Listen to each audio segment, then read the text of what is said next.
Muito boa noite, pessoal. Sejam muito bem-vindos à nossa live aqui no canal do YouTube da Toro Investimentos. Eu sou Paloma Brum, economista aqui na Toro, faço parte do time da análise de investimentos e vou conversar com vocês hoje sobre as melhores ações para se investir em 2021, trazendo uma perspectiva da nossa equipe de análise para vocês. Mas, antes de tudo, eu quero então dar as boas-vindas, dizer que vou esperar só um pouquinho aqui para o pessoal ir chegando, tá? Antes da gente adentrar aí ao tema em si da live. Mas enquanto o pessoal chega, vocês podem me dar um feedback se está chegando para vocês o áudio, se tá bom, se está chegando para vocês tudo ok, tá? Se vocês querem que faça algum ajuste aqui de áudio, fiquem à vontade para poder me dar esse feedback. Já estou vendo aqui o pessoal mandando boa noite. Sejam muito bem-vindos. Bom, então, boa noite, Wesley. Boa noite, Jackson. Olá, Luiz. Perfeito, pessoal. Esperando só um pouquinho aqui mesmo, bem pouquinho, só para o pessoal entrar aí na live e aí a gente começar com mais pessoas ao mesmo tempo, né? Então, o pessoal já está chegando aí, já estou vendo aqui o número aumentando. Olá, Tiago, tudo bem? Olá, Maurício, boa noite. Boa noite, Marcos. Se vocês quiserem me contando, pessoal, me conta aqui, quem que já investe na Bolsa de Valores, hein? Quem que já tem investimento em ações ou fundos imobiliários, ou às vezes fundos de investimento, seja multimercado, fundos de ações, fundos de BDRs. Me conta um pouco aqui, até para eu poder saber, né, nivelar aqui um pouco o conteúdo que eu vou conversar com vocês. Então, me falem aí quem já investe no mercado de ações ou na Bolsa de Valores de modo geral, se já investe há muito tempo, como que é essa experiência aí de vocês no universo de investimentos. Ou também, quem nunca investiu na Bolsa, mas que está super curioso para investir. Sem dúvidas, esse foi um ano que teve um boom muito forte de pessoas buscando o caminho da Bolsa de Valores. De um lado, uma taxa de juros muito baixa na nossa economia, e de outro lado, também um cenário muito favorável aos ativos de risco, porque vimos vários ativos aí despencando o preço, né? Surgindo como uma grande oportunidade para aquelas pessoas, claro, que têm apetite a risco. Ó, o pessoal falando aqui que está começando no simulador, outras pessoas falando que já investem em ações, em fundos imobiliários. Pessoal falando que tem carteira de fundos imobiliários e ações. Ó, bastante gente que já investe. Gustavo falando que gostaria que falasse sobre BDRs. Bacana, Gustavo. A gente pode conversar também. Ó, tem gente aqui que já investe há muito tempo, desde 2003, com papéis no curto e no longo prazo, e tem FIIs também. Muito boa, Alan. Você já é um investidor aí de muito tempo, já deve ter uma boa bagagem, né, de altas e baixas na Bolsa, e além de tudo, você ainda diversifica também no horizonte, né, suas estratégias no horizonte de investimento, isso é muito importante. Mesmo que você tenha só curto, mesmo que você comece, né, operando curto prazo, é muito importante ter a sua estratégia de longo prazo, porque você vai ser um investidor ao longo do caminho. Então, bastante feedback aqui do pessoal, investidores também em ETFs, que são fundos indexados, muito bom. Boa, tem pessoal aqui do Day Trade também. Boa, gente. Então, a gente já está com um quórum aqui bastante razoável. Eu vou começar a live, então. Quero dizer aqui, muito boa noite a todos, sejam muito bem-vindos. Essa live foi um convite que eu recebi da Universidade Federal Fluminense, em especial da professora Maria Lourdes e de alguns alunos de Ciências Atuariais, o Michael e a Ana Carolina. Me convidaram para fazer essa live para conversar com vocês, especialmente da Universidade Fluminense, sobre Bolsa de Valores e as ações que são mais promissoras para o ano de 2021. Então, eu agradeço o convite, quero dizer para vocês ficarem à vontade para a gente interagir aqui ao longo da live. E como o pessoal lá da Universidade Fluminense disse que poderia ser uma live aberta ao público, eu decidi trazê-la para o canal do YouTube da Toro Investimentos, porque assim a gente pode tirar um melhor proveito, né? Surgem mais dúvidas e a gente consegue fazer um bate-papo aqui ainda mais bacana. Mas fiquem à vontade para perguntar, eu estou aqui à disposição de vocês. E, bom, e vamos lá. Bom, deixa eu só ver aqui alguns ajustes meus aqui mesmo de tela, se tá tudo certo. Ver algumas questões aqui que o pessoal colocou. Tudo bem, eu vou passando aqui pelas demandas de vocês também. Boa. Bom, então, para quem chegar agora, vamos lá. Boa noite, sejam muito bem. Desculpa. Boa noite, sejam muito bem-vindos ao canal do YouTube da Toro Investimentos. Eu sou Paloma Brum, sou economista aqui na Toro, me formei em Ciências Econômicas pelo IBMEC e me formei também em Relações Internacionais pela PUC. Tenho uma passagem pelo mercado, principalmente trabalhando com empreendedorismo e controladoria, e já tem aí quase 3 anos, na verdade, que eu atuo no mercado financeiro e atuo aqui pela Toro Investimentos, junto à equipe de análise de investimentos. E o tema da nossa live são as melhores ações para 2021. Por que esse tema, não é? Nós estamos aí prestes a virar o ano e é muito natural que os investidores comecem a se perguntar quais são aqueles papéis que têm maior potencial de terem altas expressivas ao longo do ano de 2021. Então, é por isso que a gente vai conversar sobre esse tema aqui hoje. Então, fiquem à vontade para enviar suas dúvidas. Lembrando, se surgir alguma questão que vocês queiram conversar ao longo da live, podem interagir comigo, tá? Eu vou estar aqui acompanhando o chat com vocês.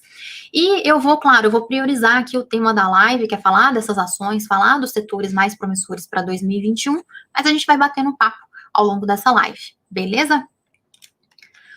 Bom, eu tô vendo aqui algumas demandas que eu já vou aproveitar e vou já contextualizando com o que eu já tinha aqui pensado em falar para vocês.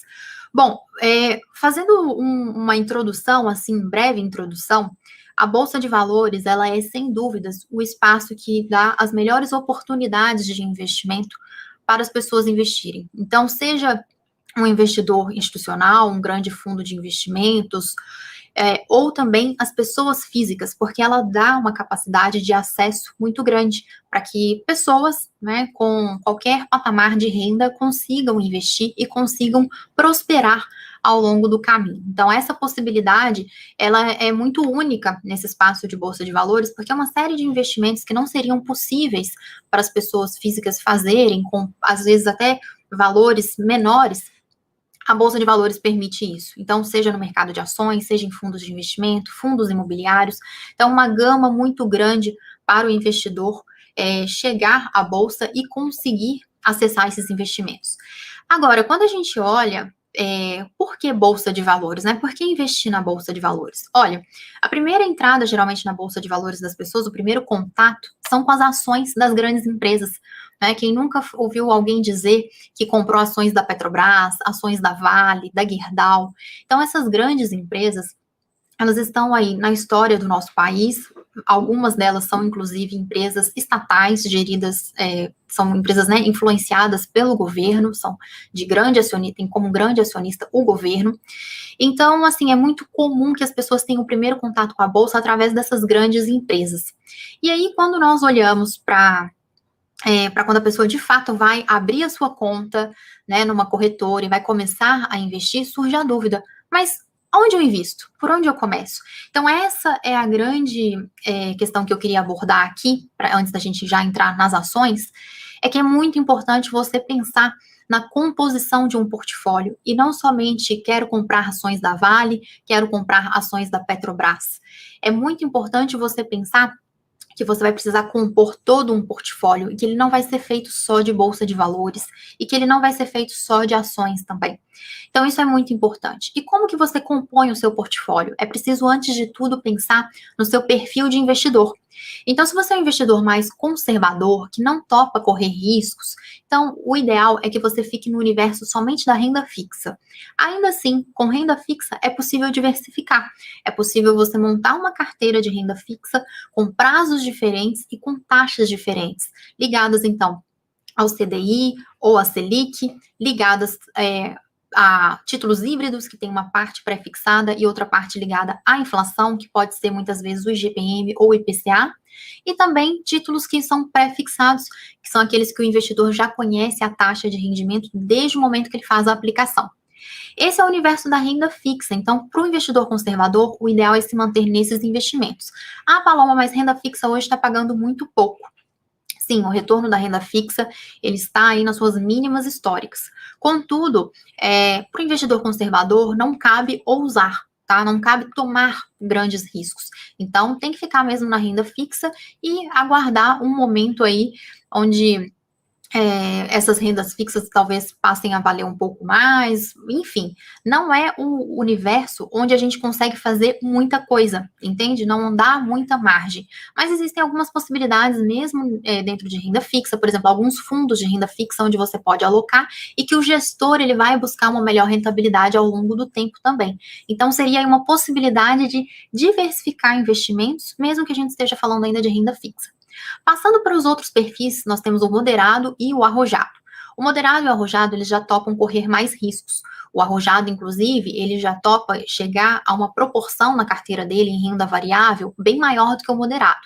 Hoje, o que eu diria, investidor moderado, ele pode colocar ali cerca de 30 a 50% do portfólio dele em renda variável. Os outros, cerca de 50% a 70%, ficariam ainda no universo da renda fixa. Isso é muito importante. Manter investimentos de renda fixa, mesmo que você tenha apetite a risco. E aí, então, o arrojado, ele já poderia colocar ainda mais, um nível ainda maior em renda variável, que poderia ser algo variando ali em torno de 50% até 70% da carteira dele. Claro, gente, isso é muito pessoal, tá? Aqui eu estou dando algumas referências de como que hoje nós enxergamos esses perfis, mas às vezes a pessoa ela tem um perfil moderado, mas ela não quer começar já a carteira dela desde o início colocando 30%, 50% em renda variável, em bolsa de valores. Faz uma carteira com uma proporção menor em renda variável e vai aumentando ao longo do tempo, à medida que você vai tendo aprendizado e que você vai se sentindo mais seguro para fazer esse tipo de investimento. Isso é muito importante, que a gente tenha a noção de que a gente não precisa ir com tudo para a bolsa num único dia. É interessante, inclusive, para quem já tem um nível de capital, que sabe que quer destinar aquele capital para a bolsa de valores, pensar o seguinte: você não precisa comprar tudo num dia só. Você pode ir fazendo aportes aos poucos, e é até bom, porque você pode, inclusive, muitas vezes, se beneficiar e fazer um preço médio melhor na compra de cada um dos seus ativos. Porque um dia, talvez, você compre ações da Petrobras a R$ 26. Vai ver que daqui a um mês você vai fazer um novo aporte de mais recursos, você talvez pegue um preço melhor. Talvez você vai pegar ações da Petrobras a R$ 24. E aí o seu preço médio, né, dependendo das quantidades que você comprou, é claro, ele pode ser um preço menor. Então, você consegue ir aproveitando oportunidades do mercado ao longo do tempo. Não precisa fazer tudo num dia só. O que é importante? Manter diversificação. E a diversificação, ela pode ser tanto em classes de ativos. Então, aqui nós já comentamos sobre ações. Outra classe de ativos muito interessante, que é uma porta de entrada muito forte para os investidores que querem começar na renda variável, mas que não conhecem tanto assim, são os fundos de investimento imobiliário. Os fundos de investimento imobiliário, eles estão ligados, tá, a ativos do setor imobiliário. Então, pode ser tanto uma empresa que faz a gestão de imóveis, quanto empresas que focam em comprar e vender imóveis de forma valorizada, ou podem ser também fundos que eles têm títulos de dívida ligados ao setor imobiliário, que são o que a gente chama de fundos de papel. Por que que essa é uma grande porta de entrada para o investidor na Bolsa de Valores? Porque o mercado imobiliário, geralmente, os brasileiros, né, nós todos, nós já estamos familiarizados. Quem nunca ouviu aquele ditado? Quem compra terra não erra. Então, o que acontece? Os fundos imobiliários acabam sendo algo que, um objeto, né, um ativo com o qual nós já estamos mais familiarizados. Então, fica mais fácil de entender se o aluguel está mais alto, está menor, se tem uma taxa de vacância, ou seja, se o fundo ele está sobrando, né? Está sobrando imóveis disponíveis para alugar, ou se o fundo está com uma taxa de ocupação alta, né? O que seria considerado mais positivo. Então, tudo isso a gente consegue entender mais fácil porque está atrelado a imóveis. Então, por isso que é uma porta de entrada, mas lembrando, não são investimentos de renda fixa, tá, pessoal? Fundos imobiliários são investimentos de renda variável. Você compra a cota, negocia a cota em bolsa de valores, assim como se você estivesse negociando uma ação na sua plataforma, tá? De investimentos, e aí você consegue, então, ter ali uma entrada na bolsa, porque você vai ver, a cota ela vai variando ao longo do dia, enquanto o mercado está aberto, então tudo isso você já começa a sentir o mercado de renda variável. Mas mesmo para aqueles investidores mais avançados, é recomendado ter uma parcela da sua carteira em fundos imobiliários, porque é um setor que geralmente ele é menos volátil do que o mercado de ações, e é um setor que tem um comportamento um tanto diferente do restante da bolsa de valores. Então, por exemplo, em determinados períodos, pode ser que você tenha uma performance muito interessante com os fundos, onde as cotas vão se valorizar de forma expressiva. Mas em outros momentos, mesmo que isso não aconteça, geralmente esses fundos, eles são pagadores de dividendos. O que que isso significa? Eles têm que distribuir dividendos que são proporcionais ali à receita que o fundo ofere, com os aluguéis, com as rendas fixas ou com a venda de algum imóvel que ele tenha feito. E o fundo, ele distribui isso na forma de dividendos. Então, ele é obrigado a distribuir no mínimo 95% de tudo que ele ganha com os cotistas. E aí, esse dinheiro, ele é distribuído pela lei semestralmente, porém, geralmente os fundos fazem esses pagamentos mensalmente. Então, é uma forma de ter uma renda passiva, ou seja, um dinheiro como se você fosse dono de um imóvel e recebesse aluguel por esse imóvel, só que, na verdade, você não é dono do imóvel inteiro. Você comprou uma ou algumas ou várias cotas de um fundo imobiliário e na proporção do número de cotas que você tem daquele fundo, você vai receber os dividendos quando eles forem pagos. Então, uma forma bem interessante que, às vezes, mesmo num cenário de crise, os fundos, aqueles, né, claro, que conseguem manter aluguéis, que conseguem manter uma taxa de ocupação interessante, eles ainda assim continuam sendo geradores de receita para sua carteira. Então, é uma forma ali de ter um certo nível de risco menor, que eu diria. Não quer dizer que não haja risco. Tá bom? Bom, então falamos de fundos imobiliários, que é importante ter na carteira, falamos de renda fixa, que é importante, ações é outra classe de ativo. E aí, então, eu vou entrando, né, nessa classe de ativo aqui com vocês, que é o foco dessa live, e já tô vendo aqui algumas perguntas do pessoal. Deixa eu ver se tem aqui alguns ativos que vão de encontro aos que eu já estava aqui programando conversar com vocês, que a nossa equipe de análise acredita que vai ter uma boa performance ao longo do ano de 2021. Na verdade, a partir de agora já, tá, pessoal? Nós já estamos olhando de forma positiva para esses ativos a partir desse instante. Então, para quem vai compor uma carteira nesse momento, vale considerar esses ativos, porque eles já estão valendo entrada hoje, inclusive, tá? Vendo algumas pessoas perguntando aqui, deixa eu ver aqui se eu pego algumas perguntas. Pessoal comentando de Selic, né? Selic, como eu comentei mais para o início da live, Selic está com uma remuneração hoje de 2% ao ano. E as rendas fixas, né? Os títulos de renda fixa acompanham essa remuneração da Selic.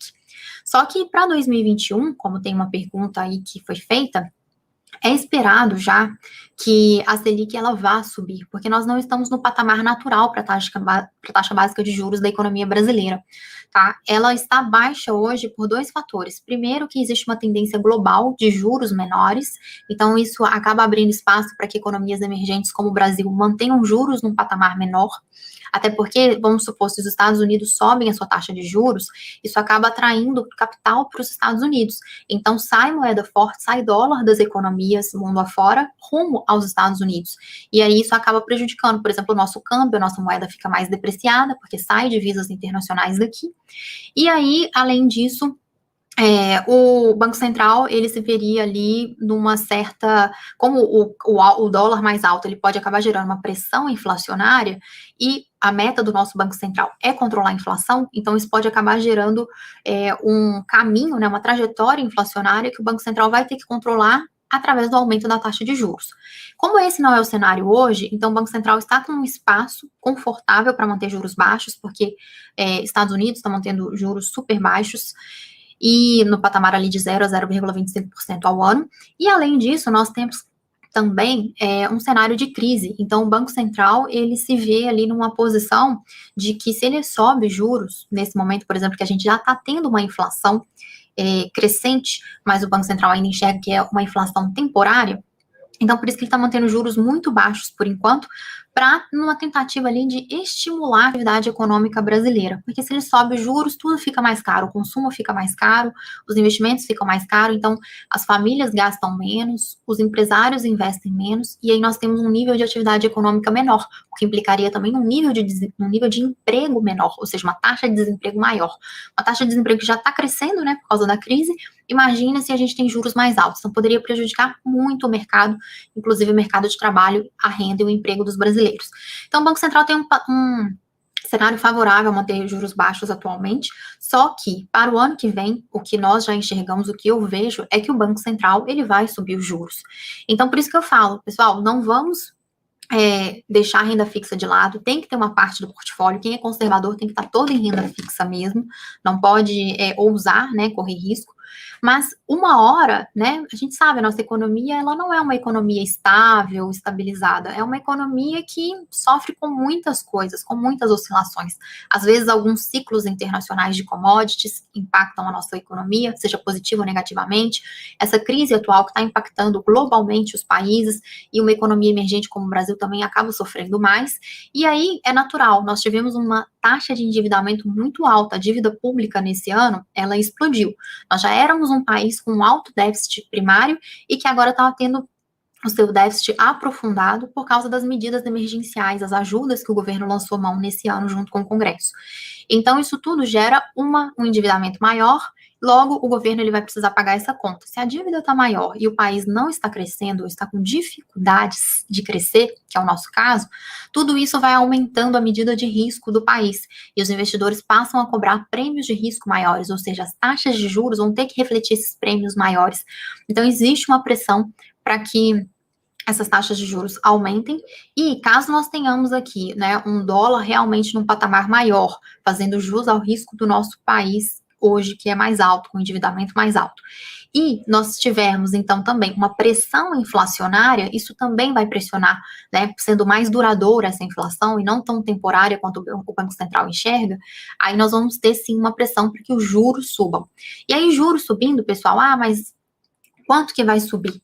Né? A gente tem aqui uma perspectiva de que até o final do próximo ano, essa taxa de juros já deve chegar ali perto do patamar de 4 a 5%. Mas ela deve subir de uma vez? Não, essa é uma decisão do Banco Central, mas ela tende a ir subindo, possivelmente de forma gradativa, ao longo do ano de 2021. Ainda assim, teremos juros baixos, historicamente baixos. Então, a renda variável vai continuar sendo atrativa, as pessoas vão continuar, né, se incomodando com a rentabilidade historicamente mais baixa das taxas de juros e indo buscar aqueles investimentos de renda variável. E isso só tende a favorecer as movimentações na Bolsa de Valores. E aí, quem se adianta, quem está atento às tendências, acaba conseguindo tirar um bom proveito disso, porque consegue entrar num momento mais favorável, onde os ativos estão mais descontados, que é o que eu vou falar agora, e consegue pegar boas oportunidades. Então, isso também é muito importante a gente avaliar esse cenário, né? Que juros, muito provavelmente, tá, gente, com a agenda de reformas vindo, ela prosperando ao longo do próximo ano, a tendência é que os juros eles permaneçam num patamar mais baixo mesmo e que o país ele vá avançando cada vez mais com os investidores com um apetite maior para renda variável. Bom, então aqui vamos comentar aqui alguns papéis que a nossa equipe de análise vê como mais promissores para o ano de 2021. Vou começar falando sobre o setor de petróleo. Nós temos Petrobras, inicialmente, sofreu bastante, as empresas sofreram, né, de modo geral, sofreram as empresas do setor petrolífero nesse ano, não só no Brasil, mas mundo afora, e os papéis acabaram ficando bastante descontados. Então, quando a gente olha até nos últimos dias, nós tivemos uma alta expressiva do petróleo, esses papéis acompanharam esse movimento, mas teve um outro movimento também que foi de entrada de fluxo de capital estrangeiro na Bolsa Brasileira, ao longo do mês de novembro, que impulsionou altas muito fortes, principalmente para essas ações que a gente chama de blue chips, que são as ações que são aquelas mais conhecidas, as empresas de grande capitalização, como de grandes bancos, Vale, Petrobras, entre outras. Então, essas ações chamam mais atenção, né? O investidor estrangeiro está mais acostumado a acompanhar essas empresas, esses papéis. Então, naturalmente, quando os gringos fazem uma primeira entrada, já são os papéis que eles mais vão buscar. E foi esse movimento que a gente viu ao longo do mês de novembro. Agora, olhando para frente, tem espaço ainda para a Petrobras performar bem? Sim. A nossa equipe de análise enxerga que ainda tem esse espaço. Por quê? O preço do petróleo, o barril de petróleo Brent, que é a referência para a Petrobras, ele ainda está num patamar muito abaixo do patamar pré-pandemia. Hoje ele está circulando ali em torno, na região, né? Ele está acostumando ali, sobe algo e acaba retornando, mas muito ali na região dos $40 o barril. Antes da pandemia, o barril Brent, ele chegava ali na casa dos 66, algo um pouco mais de $66. Então, o que aconteceu? as empresas tiveram que passar a lidar com um patamar menor, com margens mais apertadas, algumas delas, inclusive, apresentando prejuízo por causa desse petróleo Brent num preço mais baixo. E aí, o que acontece? Qual a perspectiva daqui para frente? Ainda tem espaço, tá? A economia global, ela ainda vai se recuperar. Então, assim, ela está em processo de recuperação, mas ainda tem muito espaço para se recuperar. E com a vinda, né, das vacinas, esse cenário ele pode ser acelerado, porque a chegada das vacinas permite que as pessoas voltem a circular, né, voltem a confiar, a sair, ir para comércios, restaurantes, enfim, toda uma gama de serviços, principalmente o setor de serviços sofreu bastante nos países, e aqui no Brasil não foi diferente, porque as pessoas estão circulando menos. Então, a demanda global por diversos bens, insumos e serviços caiu forte. E uma dessas quedas fortes foi justamente a demanda por petróleo. Então, por isso que a gente observou, né? Teve ali inicialmente, no mês de abril, uma guerra do preço do petróleo entre Arábia Saudita e Rússia, e depois os membros da OPEP+ acabaram se alinhando para um determinado patamar de preço do barril, mas ainda assim, ainda tem espaço para esse barril do petróleo, né, voltar a subir esse preço. Além disso, a gente não pode olhar só para isso, tá, gente? Só a valorização de uma commodity vai impactar positivamente uma empresa? Não. Tem outros fatores que são fundamentos da empresa. A Petrobras ela vem fazendo um programa de desinvestimentos, no qual ela está focando cada vez mais naqueles negócios que são core business para ela, que trazem os maiores retornos, as maiores margens de rentabilidade. E a Petrobras vem fazendo essa gestão de portfólio muito bem feito. E ela tem feito o quê? A venda daqueles ativos, está se desfazendo daqueles ativos que demandam investimento, demandam manutenção, mas que não são ativos que dão os melhores retornos para a empresa. Então, ela vem fazendo isso muito bem e ela divulgou recentemente o seu plano para o próximo quinquênio, de 2021 a 2025, onde ela continua pregando, né, ela continua mostrando que está comprometida com essa estratégia de gestão de portfólio. Então, isso é muito positivo para a companhia e ela tem focado os investimentos cada vez mais no pré-sal. E o que é interessante do pré-sal é que ele tem um baixo custo de extração e é um petróleo de muito boa qualidade e que ele tem um valor, né, um preço do barril muito alto no mercado. Então, ela acaba tirando margens bem maiores comparado a outros negócios que ela tinha ou que ela ainda tem. Então, a companhia vem fazendo essa gestão de portfólio, que é muito positivo, e ela ainda pode se beneficiar dessa retomada econômica que tudo indica que vai ser acelerada pela chegada de uma vacina de forma mais rápida do que a gente imaginava. Então, o que a gente vê é que justamente o petróleo ele vai ser um catalisador de valor para as ações da Petrobras, mas os próprios fundamentos da empresa também serão um catalisador de valor. Então, por isso que é uma empresa que a gente enxerga com bons olhos para o ano de 2021. E é uma empresa que, inclusive, pode voltar a ser uma boa pagadora de dividendos, tá? Eu estou vendo o pessoal perguntando aqui de dividendos, eu vou falar de várias empresas aqui também que são boas pagadoras de dividendos, eu vou destacando para vocês ao longo do caminho. Mas Petrobras, inclusive, ela está com uma estimativa de que ela pode ter um dividend yield na casa dos 10%, porque ela lançou uma política agora que não necessariamente a empresa precisa dar lucro para distribuir dividendos. Então, ela vai conseguir fazer... basta ela manter o nível de endividamento sob controle, dentro de um determinado patamar, que ela vai conseguir distribuir dividendos com base ali na sua geração de caixa. Então, uma notícia positiva para os acionistas também. Olhando para outra empresa do setor de petróleo, e aí uma empresa de menor porte, mas que a gente enxerga muito potencial, inclusive ela teve um desempenho extraordinário na Bolsa de Valores em novembro. Não sei se vocês já ouviram falar de PetroRio, mas dá uma olhada, as ações se valorizaram mais de 60% só dentro do mês de novembro. E por quê? A PetroRio, diferente da Petrobras, ela é uma empresa que investe na exploração de campos maduros. Ou seja, ela não faz atividade exploratória para descobrir novos campos de petróleo. Ela foca naqueles campos que já são maduros e, para isso, para ela crescer, ela precisa, então, focar em fazer novas aquisições de campos. E, ao longo desse ano, ela fez aquisições e, inclusive, notícia, né, de novembro, ela acabou de fazer mais 2 novas aquisições dos campos de Wahoo e de Itaipu.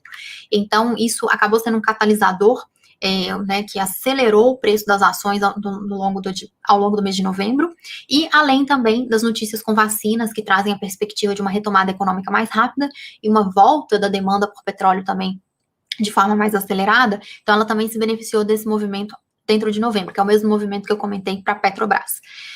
Essas duas empresas, Petrobras e PetroRio, elas têm uma vantagem de terem receitas em dólar, então, como nós estamos com um patamar de dólar mais caro, o nosso câmbio está mais depreciado, então essas empresas conseguem converter dólares em mais reais, então isso também é positivo para essas companhias, e o que é ressaltando, né, voltando aqui especificamente na PetroRio, é que é uma empresa que ela é de bem menor porte comparada a uma Petrobras. Então, a possibilidade de uma PetroRio dobrar, triplicar de tamanho é muito maior do que uma gigante como a Petrobras fazer um movimento desse. Então, nós vemos que tem um potencial muito grande para a PetroRio crescer e, junto disso, as ações acompanharem esse movimento, que, né, não é à toa, a gente recomenda a PetroRio desde o ano passado, numa carteira de ações nossas, nós temos uma carteira de small caps, que é o clube de ações, clube de pioneiros da Bolsa. Então, é um clube que é gerido aqui pela equipe de análise da Toro. Eu ajudo a cuidar desse clube também, junto com o Lucas Lima e com o Rafael Panonco. E vou pedir até para o pessoal aqui do meu suporte colocar o link do Clube de Pioneiros para quem tiver interesse especificamente em ações small caps. PetroRio é uma dessas small caps, então vale ficar atento. O que são as small caps? São aquelas empresas geralmente de menor capitalização, mas que têm um alto potencial de multiplicar de tamanho ao longo do tempo. Então, basicamente, né, é a gente encontrar aquelas empresas enquanto elas ainda são mais jovens, não necessariamente jovens, mas quando elas são menores, e aí acompanhar a evolução dessas empresas e conseguir se beneficiar desse valor que vai sendo colocado por elas ao longo do tempo e que as ações vão refletindo esse valor. Então, é muito interessante, assim, de ter na carteira, para quem tem um apetite maior a risco, tá? Investidor mais arrojado, ou até aquele moderado que quer ter uma pequena parcela da carteira naquelas empresas que têm esse maior potencial de retorno ao longo do tempo, e claro, para isso elas também têm uma maior perspectiva de risco. Então, são papéis mais voláteis, a gente vê que em dias de muita volatilidade na bolsa, geralmente esses papéis reagem com uma amplitude muito grande de variação nos seus preços. Para quem está disposto a correr esse tipo de risco, ver esse tipo de variação na sua tela, né, na sua plataforma de investimentos, do seu dinheiro, do seu patrimônio, então faz muito sentido, mas não precisa ter uma exposição única exclusivamente a small caps. Tem uma exposição a small caps, uma parte dos seus ativos de renda variável, tem uma outra exposição a ativos de empresas que são boas pagadoras de dividendos, não é mesmo? E tem ali também uma parcela de outros investimentos, né? Como eu comentei, fundos imobiliários, fundos de ações, existem uma gama de ativos para você compor a sua carteira e diluir o risco. Porque imagina só, isso é um mantra, tá, pessoal, dos grandes investidores. Nunca coloque todos os seus ovos numa cesta só. Porque se essa cesta cair, a chance dos seus ovos todos se quebrarem é muito grande. Então, distribua, né, usando essa máxima dos investidores de sucesso pelo mundo, distribua os ovos em várias cestas, distribua o seu capital em vários ativos, em vários setores, várias empresas, enfim. E assim, você consegue, então, mitigar, né, reduzir ali o risco da sua carteira, comparado ao risco se ela estivesse exposta a um único setor, uma única classe de ativos ou uma única empresa. Isso é muito importante. Então, quando a gente olha para ações, outras ações também que estão se beneficiando bastante de um ciclo de uma demanda forte da China por minério de ferro para atender a sua produção de aço, que está em plena expansão, principalmente porque o setor, na verdade a China, ela está estimulando bastante os setores de construção civil e de infraestrutura. Isso demanda muito aço, por sua vez demanda muito minério de ferro. Então, empresas que já se beneficiaram nesse ano desse movimento e que a gente acredita que vai continuar se beneficiando daqui em diante, né, e ao longo do ano de 2021, são ações da Vale e da CSN. Então, são duas companhias que elas têm uma exposição exportadora muito forte, inclusive para a China, de minério de ferro. O preço do minério de ferro, como a China está demandando muito e a oferta de minério de ferro também caiu nesse ano, então, dois fatores que contribuíram para que houvesse um desequilíbrio entre oferta e demanda. E aí, o que acontece é que isso fez com que o preço da commodity se elevasse e que essas empresas se beneficiassem ao longo desse ano. Mas a gente acredita que esse ciclo da China, ele ainda vai continuar bastante forte ao longo de 2021, então por isso que a gente ainda vê muito valor para ser destravado por essas empresas, e o reflexo disso vai estar, então, a perspectiva de reflexo disso vai estar nos preços das ações.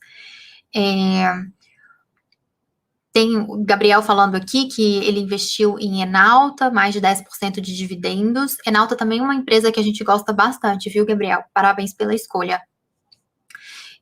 Deixa eu dar uma olhada aqui em algumas perguntas e eu já retomo ali as ações.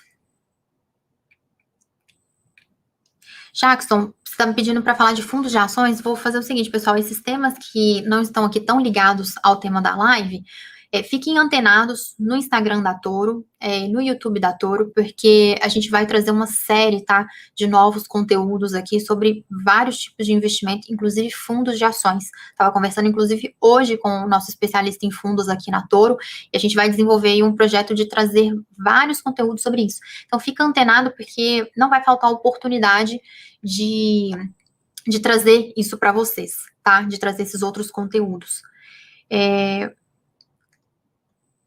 Aqui, ó, o André tá pedindo para falar as siglas, né? Petrobras, sim, é Petri 4, tá?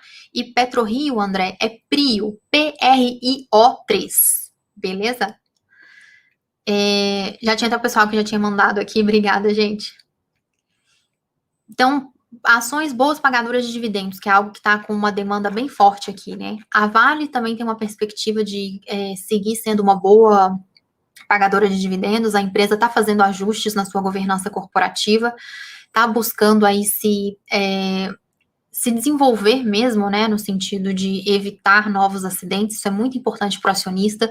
Temas de ESG, ou seja, ligados a impacto ambiental, impacto de governança corporativa da companhia e impacto no mercado como um todo, né, as relações trabalhistas, tudo isso envolve a temática de ESG. Então, isso é algo que vai estar cada vez mais forte, que os acionistas vão demandar cada vez mais das empresas.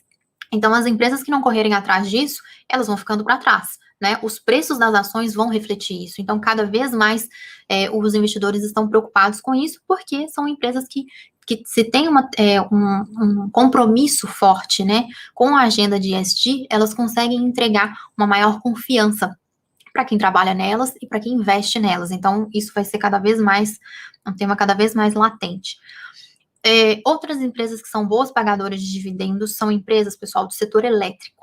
E aí eu chamaria especialmente atenção para aquelas empresas que elas são transmissoras de energia, tá? Por que as transmissoras? Porque elas são companhias que elas trabalham com contratos de longo prazo. E não importa se o cliente, imagina uma empresa, tá? Uma fábrica, por exemplo, um frigorífico. Essa empresa, ela não vai tomar a energia da forma como a gente toma a energia em casa. Ela vai contratar, tá? De forma antecipada, ela vai fazer um contrato com uma companhia ou várias companhias de energia para um fornecimento durante um determinado período de tempo. Então, são contratos de longo prazo, são contratos de vários anos, para que ela tenha assegurado o fornecimento daquela energia.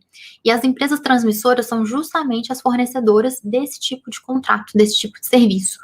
Então, por que são empresas que eu chamo a atenção? Geralmente elas são mais resilientes, porque mesmo no cenário de crise, às vezes onde a inadimplência no pagamento das contas das pessoas e do comércio, por exemplo, está acontecendo, na taxa de inadimplência está subindo, as transmissoras de energia, elas não precisam se preocupar tanto, porque elas já têm os contratos de longo prazo, elas já têm receitas, que a gente fala a RAP, que é a receita anual permitida, ela já tem tudo isso contratado. Então, são empresas mais resilientes no cenário de crise. Além disso, são companhias que também geralmente são boas pagadoras de dividendos. E aqui eu chamo a atenção para 3 companhias que têm esse perfil. Então, Taesa é uma delas, o código é TAEE11, TRPL4, que é a ISA-CETIP, é a Companhia Transmissora de Energia, a famosa Transmissão Paulista, né? O pessoal chama ela de Transmissão Paulista, por isso o ticker TRPL4. Mas então ela é a companhia conhecida pela sigla também ISA-CETIP. Também, todos esses papéis que eu tô falando, eles estão num preço bom nesse momento, tá? Para entrada, então, que a gente considera que estão num preço bom. E aí, falando especificamente de Taesa, de Transmissão Paulista e também de Equatorial, que o ticker é EQTL3, são 3 papéis do setor de energia com esse perfil que eu mencionei para vocês, que nós acreditamos que estão num bom preço nesse momento, são boas pagadoras de dividendos, então traz esse perfil aí de renda passiva para a carteira do investidor, que é muito importante ter na composição da carteira, e vocês conseguem, então, olha só, 3 empresas que eu mencionei. Ah, Paloma, eu invisto em uma, invisto em 2 ou nas 3? Fica ao seu gosto, tá? Se você quiser ter as 3 é super interessante na sua carteira, mas se você quiser, às vezes, se expor somente a uma delas, tá? Às vezes você está olhando para uma carteira, eu vou colocar 5 ações na minha carteira. Então, coloca uma de energia e varia as outras 4 ações entre outros setores, beleza?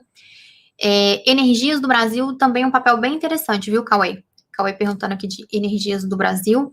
É um papel que a gente gosta bastante. Eu estou destacando 3 aqui do setor elétrico, mas, pessoal, tem várias outras também bastante interessantes, tá?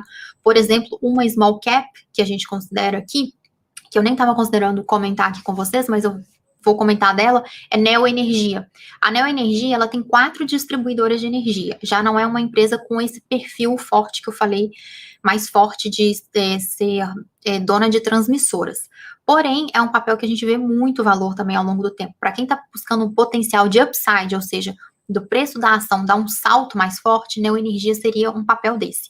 Já essas empresas que eu mencionei, Taesa, Transmissão Paulista e Equatorial, embora elas cresçam e elas consigam, inclusive, fazer aquisições, elas têm feito essa estratégia de aquisições, o que permite que a companhia cresça de forma mais rápida, de forma inorgânica, ainda assim é muito difícil de uma empresa dessas dobrar de tamanho de uma hora para outra. Então, não as vejo como small caps. Tá? Mas a Neoenergia seria uma empresa nessa linha de small caps. E aí, obrigada, pessoal, da minha equipe de suporte acabou de mandar aqui o link para quem se interessar por outros small caps, conhecer nossa carteira de small caps. Nós estamos com o link aqui, fiquem à vontade, é só acessar. Coloquei para você, deixa eu ver aqui, outras perguntas. Bom, aqui já foram algumas perguntas que foram até de encontro, né? Eu vi o pessoal, Tietê também, um ótimo papel, viu, Gabriel? Também um ótimo papel. Que está num bom preço também, então vale ficar atento. Como eu comentei, o setor elétrico tem várias boas oportunidades, né? Então vale ficar atento, mas sempre olhando ali, principalmente para os indicadores preço sobre lucro, se já não está muito esticado, preço sobre EBITDA, são alguns indicadores que a gente costuma levar em consideração, não são somente eles, mas são alguns dos que a gente considera na hora de fazer uma avaliação para investir para longo prazo. Tem gente perguntando de IRB, se IRB é boa. Eu vou responder essa pergunta aqui, porque acredito que para quem já está acompanhando o mercado de ações há algum tempo, não dá para não ter esbarrado em IRB já em algum momento, né? Então, assim, o que eu ressalto sobre IRB? É uma companhia que passou por algumas dificuldades nesse ano, inclusive no âmbito de manter ali um patamar de provisões, especificamente, que fizesse jus ao negócio. E isso gerou, né, durante algum tempo ali, algumas indisposições, inclusive com um fundo que já tinha uma posição, inclusive, vendida em IRB, ou seja, apostando na queda de IRB. Então, tudo isso acabou gerando muita volatilidade nas ações nesse ano, e, inclusive, o mercado passou a questionar a IRB, o que foi positivo nesse sentido, né, do mercado questionar a resseguradora sobre a forma, né, o nível de provisões que ela mantém perante ao risco que ela tem na carteira dela. Então, tudo isso é muito importante de a gente acompanhar ao longo do tempo, mas não é um papel que a nossa equipe de análise recomenda ter hoje na carteira. Se você vai se expor a IRB, ainda assim, porque, né, claro, isso é uma decisão final do investidor, cuidado, tenha uma exposição mais conservadora nela, tá? Não exponha muito da sua carteira em papéis como IRB. Então, acho que esse seria o principal ponto de atenção aqui sobre IRB. Bom, falando sobre outras empresas, que é um setor que sofreu bastante nesse cenário de crise, são os grandes bancos. E são papéis que seguem muito descontados, inclusive. Ah, Paloma, mas eles estão muito descontados porque tem o risco de crescimento da inadimplência, os bancos tiveram que aumentar provisões para fazer face a essa expectativa de aumento da inadimplência. Então, um cenário mais crítico, né, para o setor bancário, mesmo sendo um setor que se mostra ainda muito resiliente, mesmo durante crises. Agora, quando a gente avalia os grandes bancos, nós vemos que, inicialmente, as provisões que foram feitas num nível, de modo geral, tá, no setor, de um nível muito alto. Então, isso acabou indo direto para o resultado dos bancos, diminuindo o lucro líquido dos bancos, diminuindo, então, também aquela parcela que eles pagam em dividendos. Historicamente, os bancos, né, os grandes bancos, eles são bons pagadores de dividendos também. E as ações, o preço das ações dos grandes bancos, ainda não se recuperou na Bolsa Brasileira, ainda estão bastante descontados. Claro, existe aí um nível de risco? Existe, porque a pandemia não está resolvida, nós não sabemos a partir de que momento que a economia brasileira vai voltar a crescer. Então, tudo isso são incertezas que estão no ambiente e que o preço das ações reflete isso. Mas a gente acredita que o preço dos bancos, ainda assim, mesmo com esse risco, ainda está muito descontado. Ou seja, eles estão demasiado, né, com um preço demasiado corrigido para baixo. Então, a gente vê como uma oportunidade de investimento. Ah, vou comprar só ações de grandes bancos. Então, não, negativo. Você vai fazer aquele princípio que eu mencionei para vocês no início, da diversificação. Distribua o seu dinheiro em vários setores, e aí você pode ter ali na sua carteira um ou mais representantes de grandes bancos. Quais são esses papéis que eu chamaria atenção hoje, tá? E que a gente vê valor a longo prazo também. Sem dúvidas, Banco do Brasil é o banco mais descontado. Ele é um banco muito interessante porque ele tem uma exposição na carteira de crédito dele muito considerável, né? Em títulos do setor de agronegócio. E é um setor que vem prosperando muito bem nesse ano. As safras para 2021 também são bastante promissoras. Então, o banco ele consegue surfar nessa onda do agronegócio. Outras coisas que ele tem, outras características, ele tem uma carteira também de crédito consignado, que é aquele crédito que já é descontado na folha do trabalhador no momento do pagamento. Então, isso traz uma espécie de garantia para o banco de que ele vai receber sobre essas linhas de crédito que ele tem, e boa parte dessas linhas de crédito são fornecidas para funcionários, para servidores públicos, que têm uma estabilidade na sua renda. Então, isso também traz um pouco mais de segurança para a carteira do banco, e é um banco que está ali, quando a gente olha o preço sobre o valor patrimonial por ação, muito baixo, ali muito próximo de 1, inclusive em alguns momentos, né, em determinados dias, abaixo de 1. Então, a gente também vê bastante valor nisso. E é um banco que ele está tentando se reinventar, né, perante aí a concorrência das fintechs, todos eles estão, mas o Banco do Brasil, ele tem tentado se reinventar, se tornar mais inovador para conseguir competir nesse cenário novo que foi colocado pelas fintechs. Então, a gente vê bastante valor ao longo do tempo. Hoje, a gente tem o Banco do Brasil, lembrando, ele é um banco estatal, então é importante ter em vista o risco político que o banco tem. Ainda assim, nós temos hoje um governo de agenda liberal e um governo que tem feito sinalizações muito positivas no sentido de não fazer intervenção no mercado, na economia e nas empresas estatais. Vide aí não só o Banco do Brasil, mas também a própria Petrobras. O governo tem deixado, né, que essas empresas toquem a sua vida, a sua gestão de forma independente, sem tentar influenciar, como nós já vimos em outros momentos em outros governos. Então, isso traz uma perspectiva de que esse risco, essa exposição à influência política, hoje, ele não é tão alto assim, tá? Se fosse, eu iria alertá-los aqui para isso, mas existe o risco político, não estou dizendo que ele não existe, mas eu estou dizendo que hoje ele é muito baixo. Então, o Banco do Brasil é um desses papéis, também uma boa pagadora de dividendos, tá? Vai pagar dividendos menores nesse ano por causa das provisões maiores que foram feitas e também por causa de uma retenção que foi feita uma lei, né? Foi aprovada uma lei esse ano pedindo para que os bancos retivessem dividendos justamente para fazer jus, né? Ter ali uma liquidez caso fosse necessário cobrir um alto nível de inadimplência no setor bancário como um todo. Mas tudo voltando ao normal, são empresas que tendem novamente, né, os bancos a voltarem a pagar bons dividendos. Então, eu destacaria Banco do Brasil, Banco Bradesco, e aí, assim, eu destacaria o Bradesco, o diferencial dele em relação aos demais é que ele tem uma carteira bastante considerável voltada para seguros e previdências. E é um setor que os outros grandes bancos não têm tão fortes assim. Então, até na hora de diversificar dentro do setor bancário, é legal de ter Bradesco, pode ser interessante ter Bradesco, justamente porque ele tem uma exposição aí que não é somente crédito à pessoa física, à pessoa jurídica, ele tem também essa linha de seguros muito forte. E o outro banco que a gente chama atenção aqui é Itaú. Unibanco também está bastante descontado e ele tem uma perspectiva bastante interessante. É o maior banco de varejo de atacado no Brasil e com a recuperação econômica ele tende a se beneficiar desse movimento. Então, também é um banco de boa gestão, os indicadores de rentabilidade dele, quando a gente olha ROAE, que é uma medida muito comum de olhar nos bancos, ele tem os indicadores, os maiores indicadores do setor. Ele é, inclusive, o grande benchmark do setor. Então, é um banco com uma gestão muito eficiente, uma gestão de custos muito eficiente, vem competindo também nessa linha de frente com as fintechs, inclusive ao longo desse ano, o Itaú bateu aí recorde de abertura de contas digitais. Então, é um banco que também vem bastante focado em inovação, né, e surfar essa onda aí de competição face às fintechs. Então, esses são os 3 grandes bancos que eu chamaria a atenção. Pessoal perguntando aqui de BID também, se é uma boa. Banco Inter, que agora está sendo denominado como Inter, né? Porque o Inter ele está diversificando a sua atuação e ele também está entrando no mercado de e-commerce, se tornou uma plataforma, um grande marketplace. Bom, então além das atividades do banco, ele também tem uma linha aí de receitas que está vindo do marketplace. Banco Inter é um papel que a gente recomendou no ano passado nessa nossa carteira de small caps do Clube de Pioneiros, tá?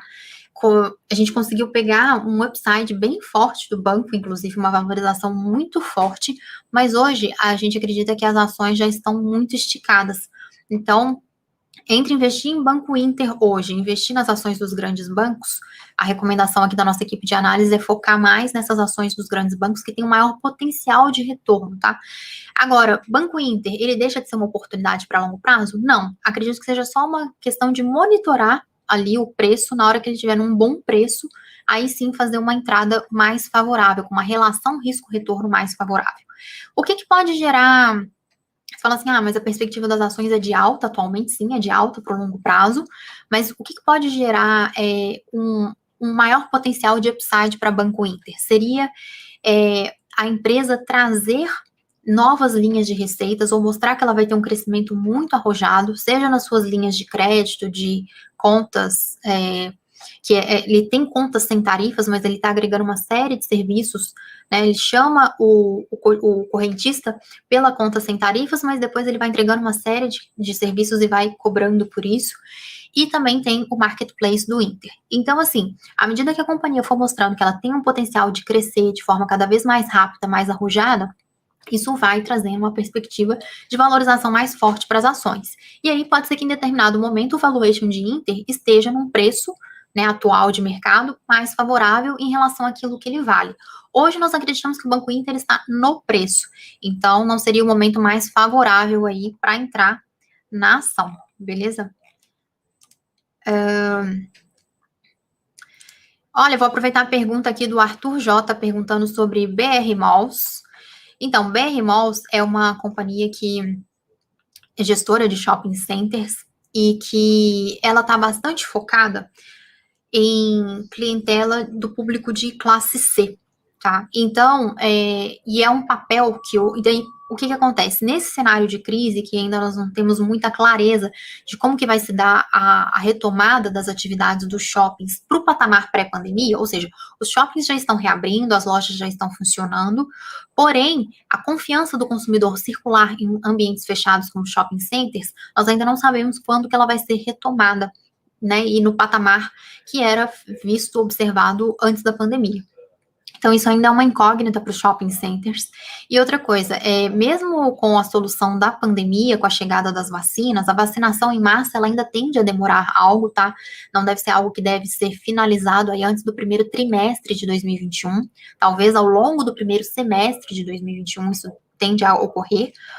E aí, então, isso dá uma perspectiva de que a recuperação dos shopping centers tende a ser mais lenta, mas não só dos shopping centers, da economia como um todo. Se a economia vai se recuperar de forma mais lenta, o nível de emprego vai se recuperar de forma mais lenta, e a recomposição da renda média do trabalhador brasileiro vai se dar de forma menos acelerada, isso tudo implica que, principalmente aquelas pessoas que são mais sensíveis ao desemprego, então seria aí classe C, e aí classe C, D, que são a exposição maior da BR Malls, isso faz com que essas pessoas, elas, talvez, né, fiquem sem emprego por mais tempo, tenham uma renda menor, mais restrita por mais tempo, então tendem a consumir menos.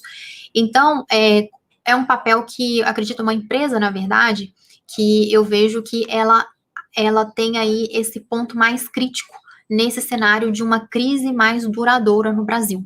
Então, o papel que eu não teria, não, né, nós aqui na equipe de análise ator, nós não recomendamos ter exposição atualmente, e é um papel que, se nós olharmos o indicador preço sobre lucro, ele está bastante esticado, tá? Já está ali num patamar bem alto.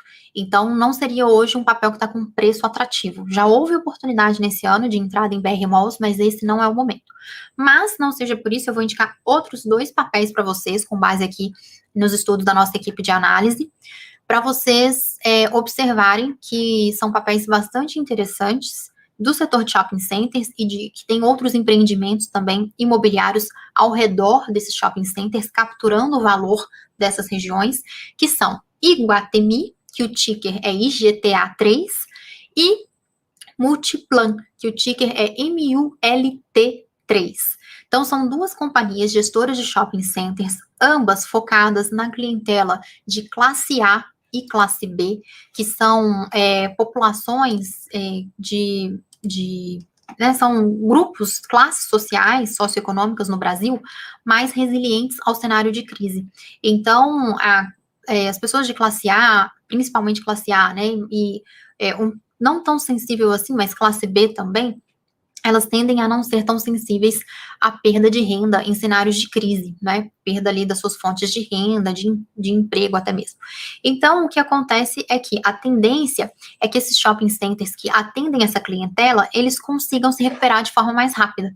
Se recuperando de forma mais rápida, inclusive nós já estamos vendo um desempenho bastante forte nas ações, vimos aí ao longo do mês de novembro, nas ações de Iguatemi, Multiplan também performou bem, mas principalmente Iguatemi teve aí um desempenho extraordinário, é que justamente, como são empresas, né, que com a chegada da notícia de vacinas, acelerando a retomada econômica, né, acelerando a perspectiva de que as pessoas vão voltar a frequentar ambientes como os de shopping center, e tendo também outro drive, que são o fato dessas empresas serem mais resilientes caso a crise seja mais duradoura no Brasil. Então, essas 2 perspectivas são muito positivas, tanto para a Iguatemi quanto para a Multiplan, e por isso que a gente recomenda esses papéis hoje. São os papéis, tá, pessoal, fazendo comparação Iguatemi, Multiplan e BR Malls. Iguatemi e Multiplan, elas têm os maiores aluguéis por metro quadrado das suas áreas locadas no Brasil, e elas também têm os melhores indicadores de rentabilidade. Então, quando a gente olha para margem líquida, quando a gente olha para retorno sobre o patrimônio líquido, retorno sobre o capital investido, todos esses indicadores de rentabilidade, eles são maiores em Iguatemi e Multiplan, comparado a BR Malls. BR Malls ainda tem dificuldade de entregar boas taxas de rentabilidade. Então, isso também seria um ponto de atenção com relação a BR Malls, e algo que é bastante favorável nos casos de Iguatemi e de Multiplan. Lembrando, as empresas passaram por uma dificuldade muito grande nesse ano. Alguns contratos de aluguel, inclusive o recebimento foi adiado para o ano que vem. Então, isso vai estar refletido nos resultados delas, sem dúvidas, mas, como eu estou falando, né, aqui a gente está olhando o passado, elas sofreram bastante, com a perspectiva para o futuro para elas. Então, a gente vê uma perspectiva muito positiva e que tende a se refletir aí nos preços das ações. Bom, outros papéis, deixa eu ver aqui se tem dúvidas aqui do pessoal sobre algum papel especificamente. Tem uma pergunta aqui do Eduardo, perguntando sobre Itaúsa, Itaú XP para 2021. Como eu comentei, Itaú é um investimento que nós acreditamos que faz muito sentido para 2021. Itaúsa, ela é controladora do Banco Itaú, é a holding controladora do Banco Itaú. A maior parte das receitas dela vem do banco, mais de 95% vem do Banco Itaú, e ela tem algumas outras receitas de outros negócios que ela tem participação. Como, por exemplo, a Duratex, que é uma empresa de acabamentos para o setor de construção civil, mas é um percentual bem menor.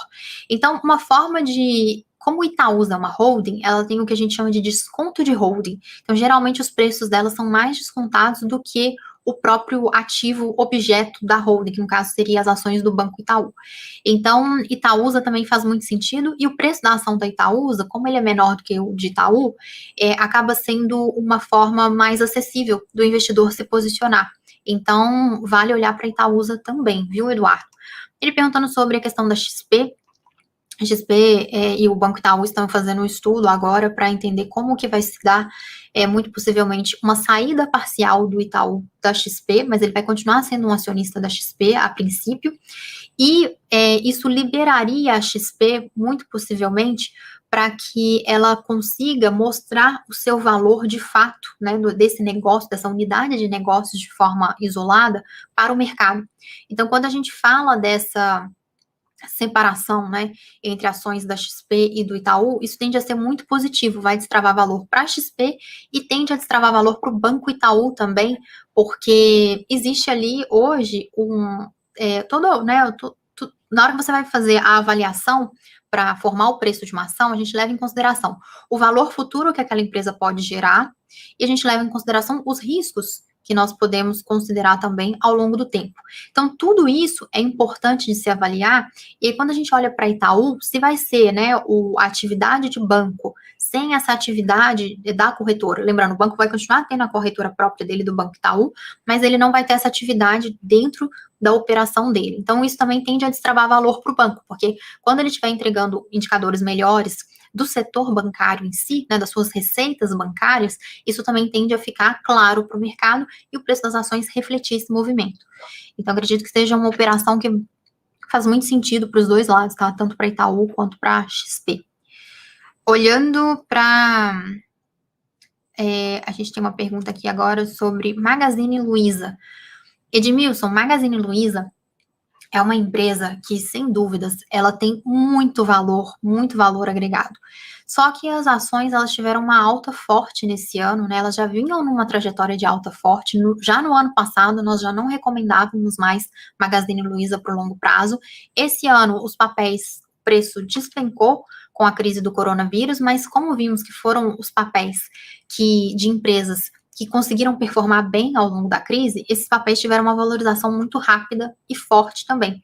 Inclusive, foi uma recomendação nossa dentro de uma carteira aqui do Clube de Pioneiros, que a gente entrou em Magazine Luiza e saiu cerca de um mês depois com uma operação que teve aí um lucro de, salvo engano, algo próximo de 120%, tá? Em um período ali de menos de 2 meses. Então, um lucro extraordinário, claro, é sempre assim? Não, foi uma oportunidade no mercado que a gente enxergou, mas foi uma oportunidade ali numa janela de tempo mais curta. Não foi simplesmente posicionar no papel e permanecer para tão longo prazo assim. Porque Magazine Luiza, hoje a gente enxerga que ela já está com os múltiplos muito caros.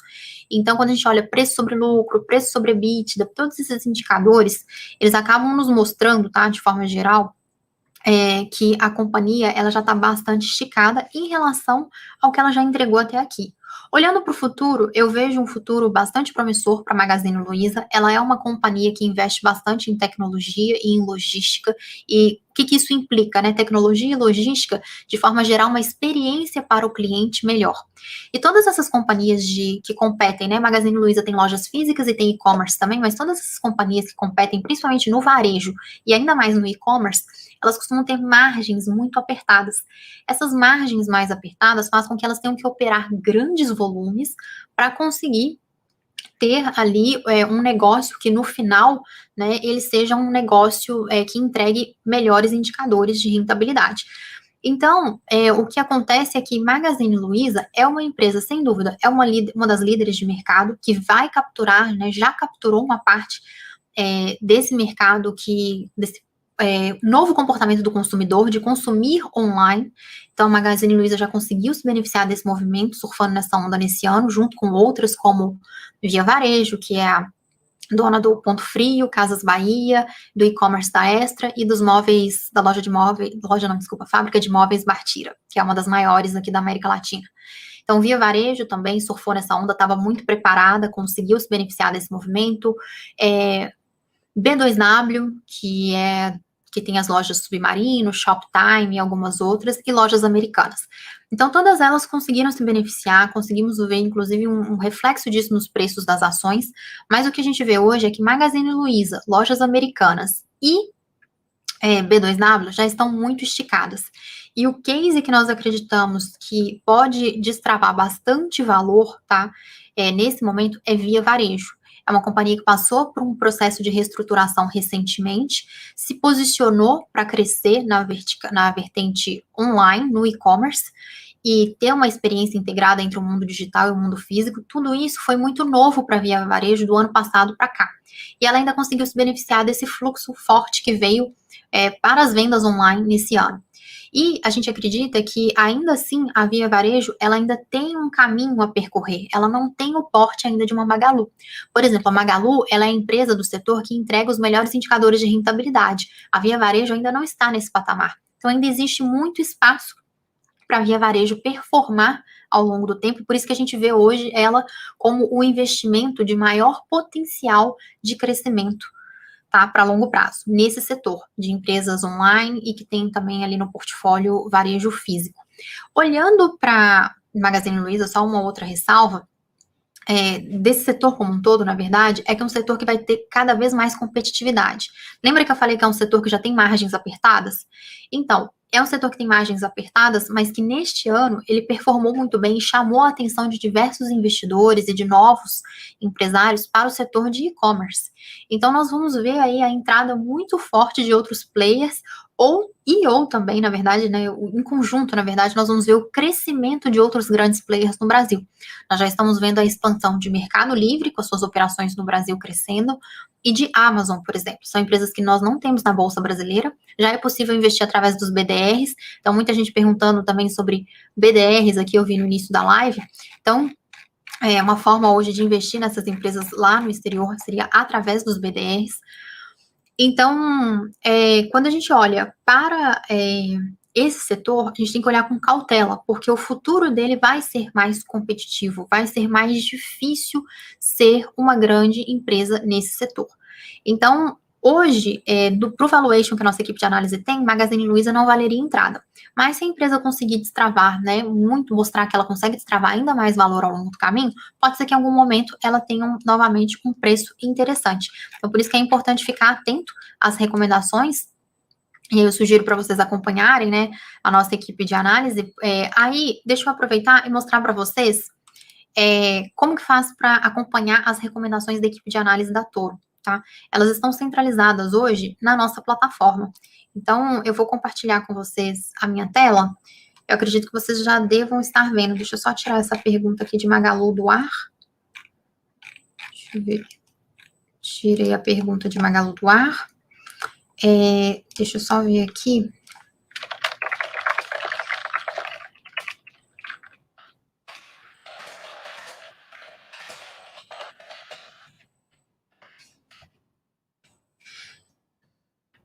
Boa, então a tela já está no ar aí para vocês, só estava confirmando aqui. Então, essa é a interface da nossa plataforma, da Toro Investimentos. Então, quando vocês acessam a plataforma, vocês têm aqui, tá vendo, a área de bolsa de valores, a área de cashback. Então, aqui, os fundos de investimento que vocês investem, uma grande parte da taxa que ficaria retida pela corretora, a corretora devolve para o cliente. Então, muito interessante olhar isso. Nós temos corretagem zero, então, para quem quer investir, por exemplo, em ações, fundos imobiliários, BDRs, hoje a Toro é taxa zero, então você não paga taxa de corretagem para investir pela Toro. Claro, vai pagar lá os custos da B3, mas vocês não vão pagar as taxas de corretagem para Toro. E vocês têm aqui plataformas, e aí, deixa eu dar quando você acessa, claro, você precisa estar com a sua conta aberta na corretora, tá? E aí você consegue acessar tanto a nossa área de bolsa, que hoje a gente considera que a gente tem a área de bolsa mais fácil para se investir entre todas as plataformas de investimento no Brasil. É muito simples e você ainda conta com um modelo, se você quiser, que traz já para vocês, a plataforma já mostra para vocês, né, um patamar de lucro e um patamar de perda. E se você aceitar aquele patamar de lucro e de perda, o seu investimento, ele já fica programado, todo programado daquela forma. Então, você não precisa se preocupar, por exemplo, em encerrar esse investimento. É o que a gente chama de ganha-ganha. Para isso, tem um custo de corretagem, para esse investimento específico, mas para os demais, aqueles que você entra e sai a hora que você quer, aí é tudo corretagem zero. E aí vocês conseguem acompanhar a gente tem essas páginas aqui hoje de conteúdos, o Explore, cursos, blog e artigos. Aqui vocês conseguem acompanhar as nossas recomendações de investimento. E na área de bolsa de valores, eu não sei se eu vou conseguir acessar ela aqui agora para mostrar para vocês. Olha só, a gente tem aqui, tá vendo? As nossas recomendações de carteira para compor uma carteira de dividendos. A gente tem as nossas recomendações para BDRs. Quem me perguntou sobre BDRs, como não é o tema foco aqui da live, mas eu pretendo fazer uma live só sobre BDRs em breve, aí eu sugiro que vocês me acompanhem. Acompanhem aqui pelo Instagram da Toro, tem o meu Instagram também. Eu vou pedir o pessoal do suporte para deixar o meu Instagram aqui, porque eu aviso lá quando eu vou fazer uma live. Aí vocês fiquem antenados, que aí a gente faz uma live só para falar de BDRs em breve. E aí o que é interessante é que aqui na plataforma você consegue acessar, então, todos esses investimentos de uma forma muito simples. Se tiver alguma dúvida, entre em contato com a nossa assessoria. Nossa assessoria está à disposição de vocês por telefone, e-mail, chat, para conversar, para fazer a alocação de recursos junto com vocês. Então, não é por questão de ter dúvidas que você vai deixar de investir. E aqui vocês encontram também uma série de recomendações. Como eu falei, a gente tem também aqui uma parte de recomendações de fundos imobiliários, tem tudo isso dentro da nossa área de bolsa. Então, fiquem... Só queria mostrar um pouquinho, né, a carinha da plataforma para vocês se familiarizarem um pouco, mas tem tudo aqui de uma forma muito simples para facilitar a vida do investidor. A gente pensou muito nisso, né, que o investidor não necessariamente é uma pessoa com o perfil de um profissional que faz isso todo dia, a todo instante. Então, precisa ter mesmo uma interface, né? Algo que atraia o investidor e que deixe ele mais confortável para investir. E isso a Toro tem hoje de uma forma brilhante. Então, fiquem à vontade para conhecer a plataforma. Como eu falei, qualquer dúvida, só falar com a nossa assessoria. Deixa eu retomar aqui algumas perguntas.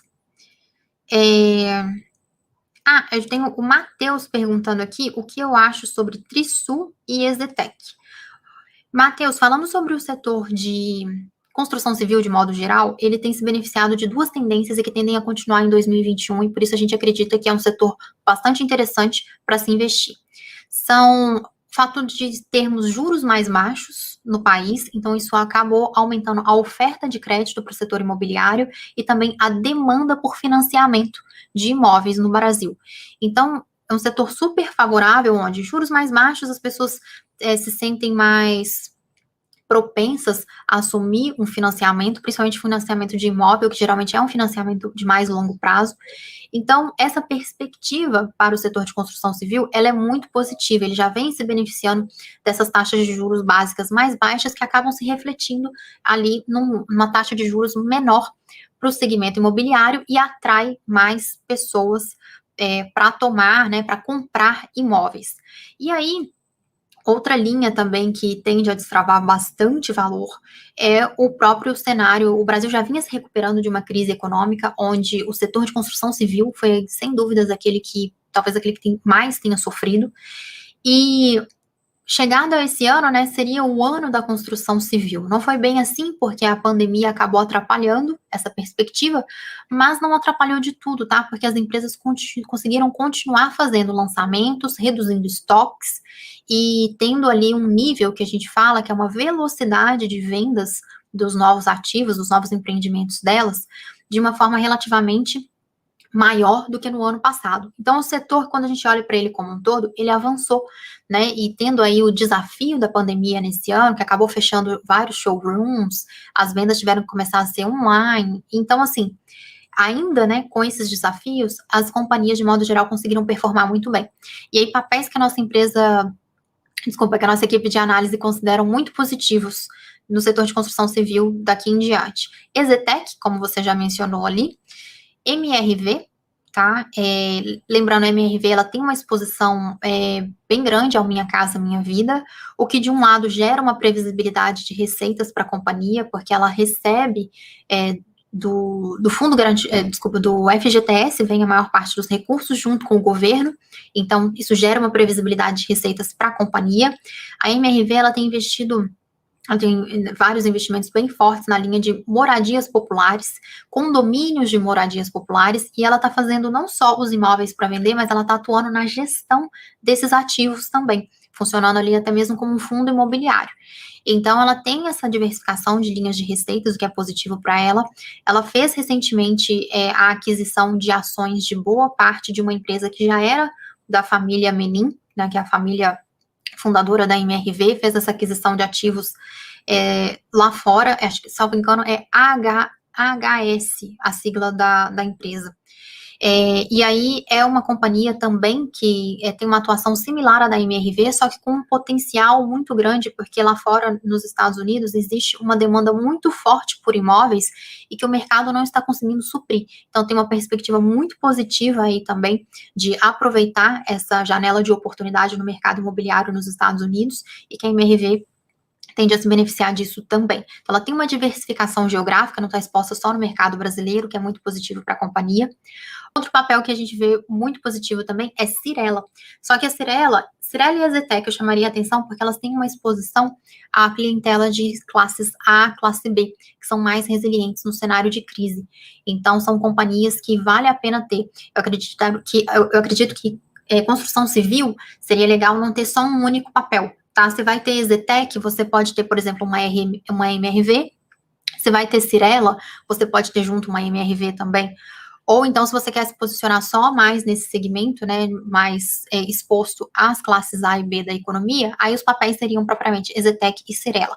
Lembrando que Cyrela tem uma exposição também ao Minha Casa Minha Vida, chega ali algo em torno de, acho que 41 a 49% das receitas da Cyrela vem do Minha Casa Minha Vida, só que ela tem uma exposição maior nos empreendimentos de alto padrão e de mais alto valor agregado.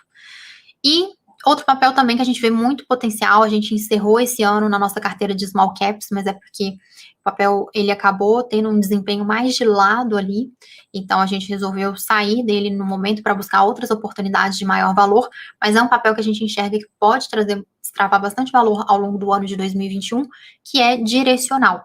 Então, um papel ali que tem uma exposição também ao Minha Casa Minha Vida e que também pode se beneficiar desse cenário de juros mais baixos que tende a permanecer, embora a gente veja aí que os juros devem subir, mas não devemos, né, tudo, a agenda de reformas acontecendo, sendo acelerada, isso aí tende a beneficiar a questão fiscal no Brasil, que é algo que eu não vou entrar muito no detalhe aqui, mas eu costumo já falar muito disso quando eu falo em algumas lives e tudo mais, então tem muito conteúdo já falando sobre isso, mas então, assim, o que acontece? O Brasil retomando o crescimento, né, diminuindo o risco fiscal e retomando o crescimento, essas empresas que eu mencionei, elas tendem a se beneficiar muito. Exetec e Cyrela sendo mais resilientes no cenário de crise mais duradoura, e MRV e Direcional se beneficiando desse movimento que a gente está vendo agora de juros mais baixos e de que uma retomada econômica, né, o Brasil voltando a crescer, de forma mais acelerada, aí nós podemos ver que também essas empresas se beneficiando ainda mais desse movimento.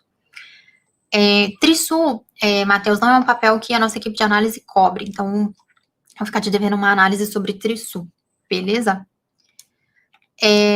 Pessoal perguntando aqui sobre Cogna, tem duas perguntas do Digo e do Marcelo perguntando aqui sobre Cogna. Então, pessoal, Cogna é uma empresa do setor de educação, e ela tem uma exposição ali não somente a ensino superior, pós-graduação, mestrado, doutorado, mas ela tem uma exposição também à educação básica, e que é uma educação que geralmente, mesmo no cenário de crise, as pessoas, as famílias, elas tendem a preservar o investimento em educação dos filhos, então dificilmente eles vão abrir mão de pagar a mensalidade da escola e tudo mais. Não é que não haja inadimplência nesse setor, claro que há, mas isso se mostraria como algo mais resiliente do que aquela faixa, aquele segmento de receitas ligados a universidades. Porém, a Cogna ela tem alguns pontos de ressalva que nós precisamos fazer. Ela sofreu bastante com os cortes do FIES, que é o financiamento que vem do governo. E ela tinha aberto muitas vagas nos últimos anos com a expectativa de se beneficiar desse financiamento vindo do governo. Com o corte que foi feito, a empresa ela tem sofrido bastante, ela ficou com margens mais apertadas e ainda veio essa situação de pandemia que acabou aumentando, né, ali muitos alunos deixando o curso ou ficando inadimplentes. E aí a própria Cogna criou uma linha de financiamento próprio para substituir em parte esse financiamento que antes vinha do FIES. ponto de atenção, ela passou a ser uma empresa que oferece crédito, ou seja, ela criou uma linha ali também de risco dentro do negócio dela. Ela já percebeu isso e já encerrou essa linha de crédito, ela não vai mais fazer, mas quem tomou crédito ao longo do último ano, quando ela estava oferecendo esse crédito próprio, vai ficar aí por mais 4, 5 anos na faculdade, com essa linha de crédito. Então, esse risco continua existindo dentro da Cogna, até que essas pessoas se formem e paguem, né, as mensalidades. Então, é um papel que hoje eu vejo com um grande desafio, tá? A companhia tem falado em investir em cursos de maior valor agregado, como, por exemplo, abrir vagas de medicina e focar na educação presencial e deixar para a educação online, principalmente aqueles cursos de menor valor agregado. Isso diminuiria o custo fixo da companhia, então, para diluir, né, todo o custo que ela tem com prédios, salas, tudo isso que ela expandiu forte, se ela reduz e foca no online, a estrutura física não tem que ser tão grande, o custo fixo não precisa ser tão alto. Então, isso seria positivo, mas ainda é algo que a companhia tem intenção de fazer, e que nós ainda precisamos aguardar sinais de que ela vai entregar, de fato, esse plano que ela está se propondo a fazer. Então, por isso que os preços das ações da Cogna estão bem descontados na bolsa, só que, se a gente olha, está com um desconto muito forte. Então, se você quer se posicionar com a expectativa, acreditando na gestão da companhia, nos planos que ela tem para o futuro, então, pode ser um papel sim, tá? Não deixa de ser uma empresa com uma boa gestão, não deixa de ser uma empresa que está preocupada em trazer melhores retornos para o seu portfólio. Então, o que eu diria é o seguinte, quer se posicionar em Cogna? Posiciona, mas não coloca um percentual muito alto da sua carteira, não passa ali dos 3%, no limite 5%, não passem disso, porque assim você consegue, de repente, pegar um momento bom do papel, né? Se a empresa começar a entregar bons resultados, isso vai se refletir no preço das ações e você vai surfar aí, aproveitar, né, esse momento de valorização. Mas cuidado, não tem uma exposição tão alta assim em Cogna. O papel que a nossa equipe de análise vê hoje no setor de educação como o grande potencial de retorno e que é um investimento que a empresa ela já está mostrando uma entrega de resultados muito forte, é Ydux, que o ticker é YDUQ3. Então, a Ydux, ela é a antiga Estácio Participações, é uma empresa que ela, basicamente, nós falamos que ela já está com seu plano de crescimento contratado. Se o Brasil incorrer em crise por um período mais duradouro, ainda assim a Ydux, ela consegue performar bem. Claro, num cenário de crescimento da economia brasileira, ela pode se beneficiar disso e ter um desempenho ainda melhor.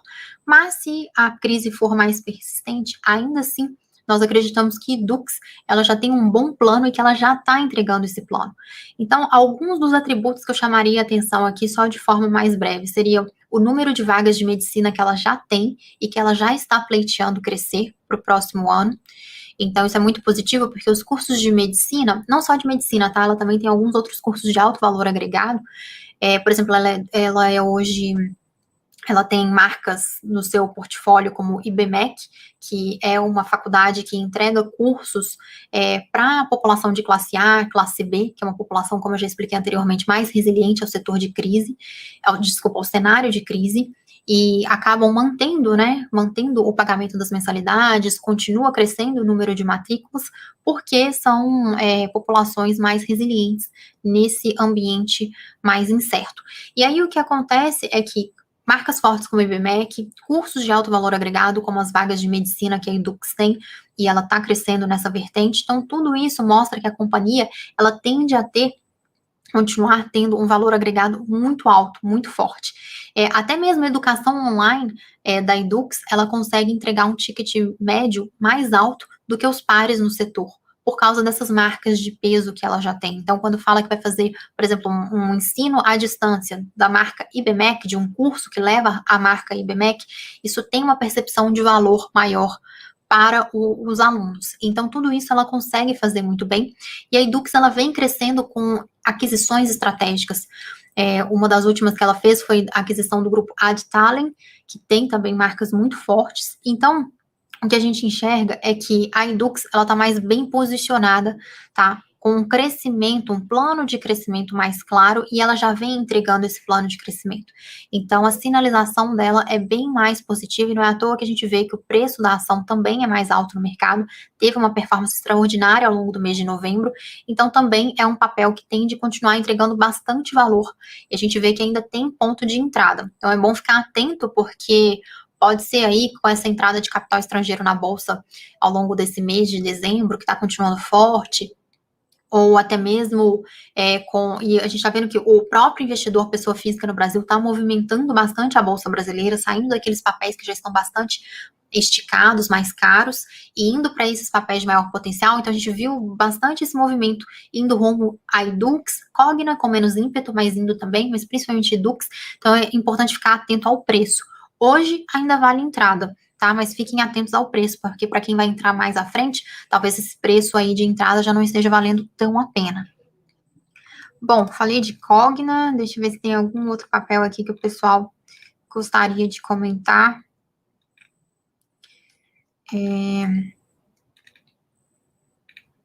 Tem o pessoal perguntando sobre alguns IPOs. Hoje a gente ainda não iniciou cobertura de IPOs, tá? Mas só que dentro do nosso clube de pioneiros, por exemplo, nós temos já está no nosso radar de colocar alguns papéis que fizeram IPO recentemente. Então, ou seja, nós não participamos do IPO propriamente, mas nós queremos colocar em breve alguns papéis que fizeram IPO nesse ano. E aí, um dos papéis, por exemplo, que a gente está atento, né, que a gente está monitorando, alguém tinha perguntado aqui, até, por exemplo, de Pets, é um papel que a gente está monitorando, não demos ainda a sinalização de entrada, mas é um papel que a gente está monitorando. Pessoal perguntando aqui, Usiminas e Gerdau é boa para 2021? Nossas referências hoje de entrada para o setor de mineração, Rafael, são os papéis que eu mencionei no início, Vale e CSN. Usiminas e Gerdau, a gente acredita que elas já chegaram ali num preço bastante esticado. Então, não seria, assim, o caso de ter um potencial de upside, que a gente fala, um potencial de crescer muito forte no ano que vem. Então, eu teria atenção aí em fazer entrada nesses papéis hoje, tá? Elas já foram bons papéis para investir nesse ano que passou. Tem a Karina perguntando de VEG, então, o que eu diria é o seguinte, VEG é um papel de uma empresa muito boa, tem uma gestão super eficiente, gestão de custos eficiente, diversificação geográfica, porque ela tem plantas não só no Brasil, mas ao redor do mundo, então isso dá um diferencial competitivo para a empresa. Ela consegue, por exemplo, não estou tendo custos muito bons agora no Brasil, então tudo bem, eu vou produzir lá fora, em outro lugar, onde os custos sejam mais favoráveis e consigo continuar entregando produtos de forma competitiva no mercado. A VEG também tem cerca de 50% das suas receitas são com exportação, então ela também se beneficia desse câmbio mais depreciado que nós temos hoje, e ela também é uma companhia que vem crescendo por aquisições estratégicas e ela vem entregando bastante valor ao longo do tempo, a gente pode perceber isso. Hoje, nós estamos olhando para a VEG como uma empresa que está no seu preço justo, tá? Está com múltiplos já bastante esticados, mas nós acreditamos que como ela ainda tem muito valor para entregar, ela está no preço justo. Só que é um papel que a gente está muito de olho. Então, pode ser que em algum momento que a gente revise o valuation e a gente perceba que tem mais valor do que o que a ação está precificada hoje, aí nós podemos eventualmente colocar uma recomendação. Para quem já vinha posicionado em VEG, pegou num bom preço lá atrás, mas que continua acreditando na empresa por longo prazo, uma dica seria você, às vezes, pensar em fazer uma realização. Isso vale para qualquer investimento, tá, pessoal? Que vocês já estejam logrando um lucro interessante, pode ser viável vocês fazerem uma realização parcial do investimento. Então, Paloma, eu preciso aguardar o papel chegar no meu preço-alvo, ou então o papel atingiu o preço-alvo, mas continua subindo, eu continuo esperando, ele vai subir mais. Olha, faça uma realização parcial, porque pelo menos uma parte do lucro você coloca no bolso, e se você continua acreditando na companhia por longo prazo, como a gente pode ver, né, VEG é uma boa companhia, a gente vê como uma boa companhia a longo prazo, porém a gente não acredita que o preço dela esteja bom hoje no mercado. Mas para quem já vinha posicionado, talvez faça sentido realizar uma parte e seguir com uma quantidade de ações ali na sua carteira menor do que anteriormente, mas já tendo colocado um lucro no bolso e indo buscar outras oportunidades. E claro, se a empresa de fato continuar gerando ainda mais valor do que ela já tem a perspectiva de gerar, aí então pode ser que você se beneficie também com uma alta ainda nessas ações que você manteve, tá? Então não é uma empresa que eu acredito que, para quem já pegou num preço num preço menor lá atrás, que vale a pena encerrar tudo, tá? Mas não é um papel que hoje a nossa equipe de análise vê que faça sentido entrar para se posicionar agora, nesse momento, nos preços de hoje de VEG no mercado. Tem outro papel que eu vi o pessoal perguntando. Deixa eu ver aqui.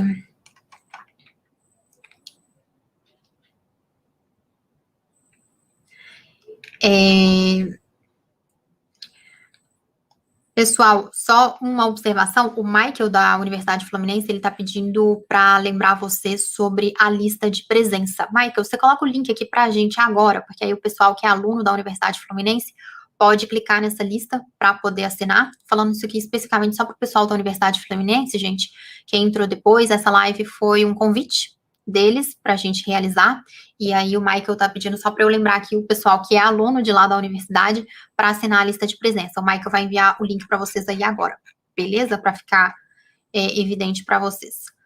Bom, deixa eu ver aqui alguns outros papéis que o pessoal perguntou. O Marco perguntando de Neoenergia, já falei, é um bom investimento, tá, Marco? A gente acredita que seja um bom investimento para 2021 também. Continuamos acreditando em Neoenergia, é um papel que a gente tem, inclusive, em carteira recomendada nossa. Tinha alguém perguntando aqui de B3, SA3, aqui, ó, o Wesley. Então, B3 é um papel que vem entregando muito valor, a companhia conseguiu se beneficiar bastante do fluxo de operações, do volume de negociações que foi realizado dentro da B3, né, a Companhia de Bolsa de Valores do Brasil. Isso é muito positivo para a companhia, porque ela continua mostrando crescimento nos seus indicadores, mas ainda assim, nós acreditamos que o papel está bastante esticado na bolsa hoje, tá, Wesley? Então, não seria um papel para ter aí um potencial de upside elevado para o ano que vem. A gente acredita que ele já está ali, o papel já está caro. Mas ainda assim, vale acompanhar, né, se em algum momento ele dá uma entrada interessante. O que nós podemos avaliar é o seguinte: é uma boa empresa para longo prazo e é uma boa pagadora de dividendos. Então, se o investidor busca esse perfil, e ele quer se posicionar, né, se beneficiar desse setor financeiro, ele poderia, por exemplo, olhar para outros papéis que são bons pagadores de dividendos e que têm essa exposição ao mercado financeiro. Hoje, essa companhia seria Itaú, que aí seria através do Itaú, que tem a XP, né, que é acionista da XP, se beneficia desse movimento do mercado de capitais, esse fluxo de negociações maior, e Itaú ainda está num preço descontado, e é uma boa pagadora de dividendos e tende a voltar a pagar dividendos mais altos, como já era o seu histórico anteriormente à crise. Então, vale a pena, às vezes, olhar, né, para outros papéis do mercado, porque às vezes você vai posicionar numa B3, por exemplo, que já está muito esticada hoje e que não vai ter, assim, um desempenho tão interessante ao longo de 2021, mas existem outros papéis que vão te dar essa exposição setorial também, que talvez você esteja buscando, com a perspectiva de pagar bons dividendos, mas que estão num preço mais descontado nesse momento. É o que a gente fala, né? As ações estão mais baratas nesse momento. Então, vale ficar atento a esse custo de oportunidade. A gente tem que avaliar, né? Quando a gente coloca capital num papel, num ativo, a gente está deixando outras oportunidades de lado. Então, é sempre bom fazer essa comparação, esse estudo comparado, para que, às vezes, você consiga buscar as características que você está buscando no investimento em outras oportunidades. Tem gente perguntando de alguns papéis aqui, como, por exemplo, Cielo. Denilson, Cielo é um papel que a gente não recomenda compra hoje na equipe de análise da Toro, pelo seguinte: a companhia ela vem enfrentando uma concorrência muito forte, muito acirrada, ela está com margens muito apertadas e cada vez mais pressionadas. Então, é um negócio muito desafiador e que a gente não vê aí uma perspectiva de que ela vá conseguir, hoje, tá? Com a perspectiva de hoje, que ela vá conseguir encontrar o caminho, encontrar a senha para voltar a crescer, para voltar a ser uma líder de mercado como ela já foi no passado. Então, um caso aí de atenção, tá? Então, tem que acompanhar aí os planos projetos de longo prazo da companhia para entender se ela tem aí, de fato, uma estratégia para poder destravar muito mais valor que possa impactar, então, o preço das ações. Então, não é uma ação que a gente avalia como positiva para uma perspectiva, né, de crescimento no preço da ação para 2021. Tem gente perguntando aqui também, ó, o André perguntando de Sanepar e BPAC. BPAC a gente acredita que está muito esticado, viu? Quem pegou ao longo desse ano deve ter pegado uma valorização muito favorável, muito provavelmente, dependendo do preço que pegou, né? Algumas pessoas pegaram aí num preço bem descontado o BTG Pactual, né? Então, o BTG Pactual é um papel que hoje a gente não vê uma boa entrada, tá? Mas continua sendo um banco com uma excelente gestão, com valor agregado muito forte, está crescendo em diversas vertentes, inclusive em wealth management, no seu segmento private, está crescendo na digitalização também, então está entregando muito valor. Vale a pena ficar atento, porque se em algum momento o valuation indicar que ele está valendo mais do que o preço do mercado, aí seria uma boa entrada, tá, André? Sanepar é um papel que a gente segue indicando, a Sanepar é a Companhia de Saneamento do Estado do Paraná. E ela está com uma dificuldade hoje, na verdade, todas essas empresas do setor de saneamento estão enfrentando uma dificuldade que é de hídrica, né? Capacidade hídrica no nosso país devido a um volume de chuvas menor que já vem se acumulando desde o ano passado. E isso está cada vez mais crítico, a companhia está adotando algumas medidas, como rodízio no fornecimento de água, mas ainda assim isso é um ponto crítico, porque se ela entrega menos água tratada, ela tende a ter receitas menores. Mas um ponto positivo é que a companhia continua crescendo no número de ligações, tanto para entregar água tratada, quanto para entregar tratamento de esgoto também. Então, isso é positivo para ela. E a gente vê essa questão da crise hídrica como algo pontual, que deve se resolver aí à medida que o volume de chuvas for sendo retomado, mas é algo que tem que ser monitorado, tá? Ainda assim, é um papel de uma empresa que é boa pagadora de dividendos. Ela sofreu um pouco também aí com a questão da crise, mas como é um serviço básico que não deixa de ser fornecido, as pessoas não deixam de fazer uso, nem em período de crise, né, que é água e esgoto, então acaba sendo uma empresa muito resiliente no cenário de crise. Então, ainda assim, sofreu ali com questão de reajuste de tarifas, com questão de inadimplência, né? Muitas vezes alguns governos lançaram mão de algumas medidas onde as empresas não podiam cortar o fornecimento do serviço, mesmo que houvesse ali um não pagamento das contas. Então, tudo isso a empresa está conseguindo contornar ao longo do tempo e a gente enxerga como um problema mais de médio prazo para ela, mas que a longo prazo a companhia tem muito valor para agregar, inclusive é uma boa pagadora de dividendos. Então, superados esses desafios, nós acreditamos que a empresa ela vai continuar sendo uma boa empresa de se investir. Para 2021, não é um papel que a gente acredita que ele tenha um desempenho tão arrojado quanto outras ações que eu falei aqui, como, por exemplo, uma Via Varejo, uma PetroRio.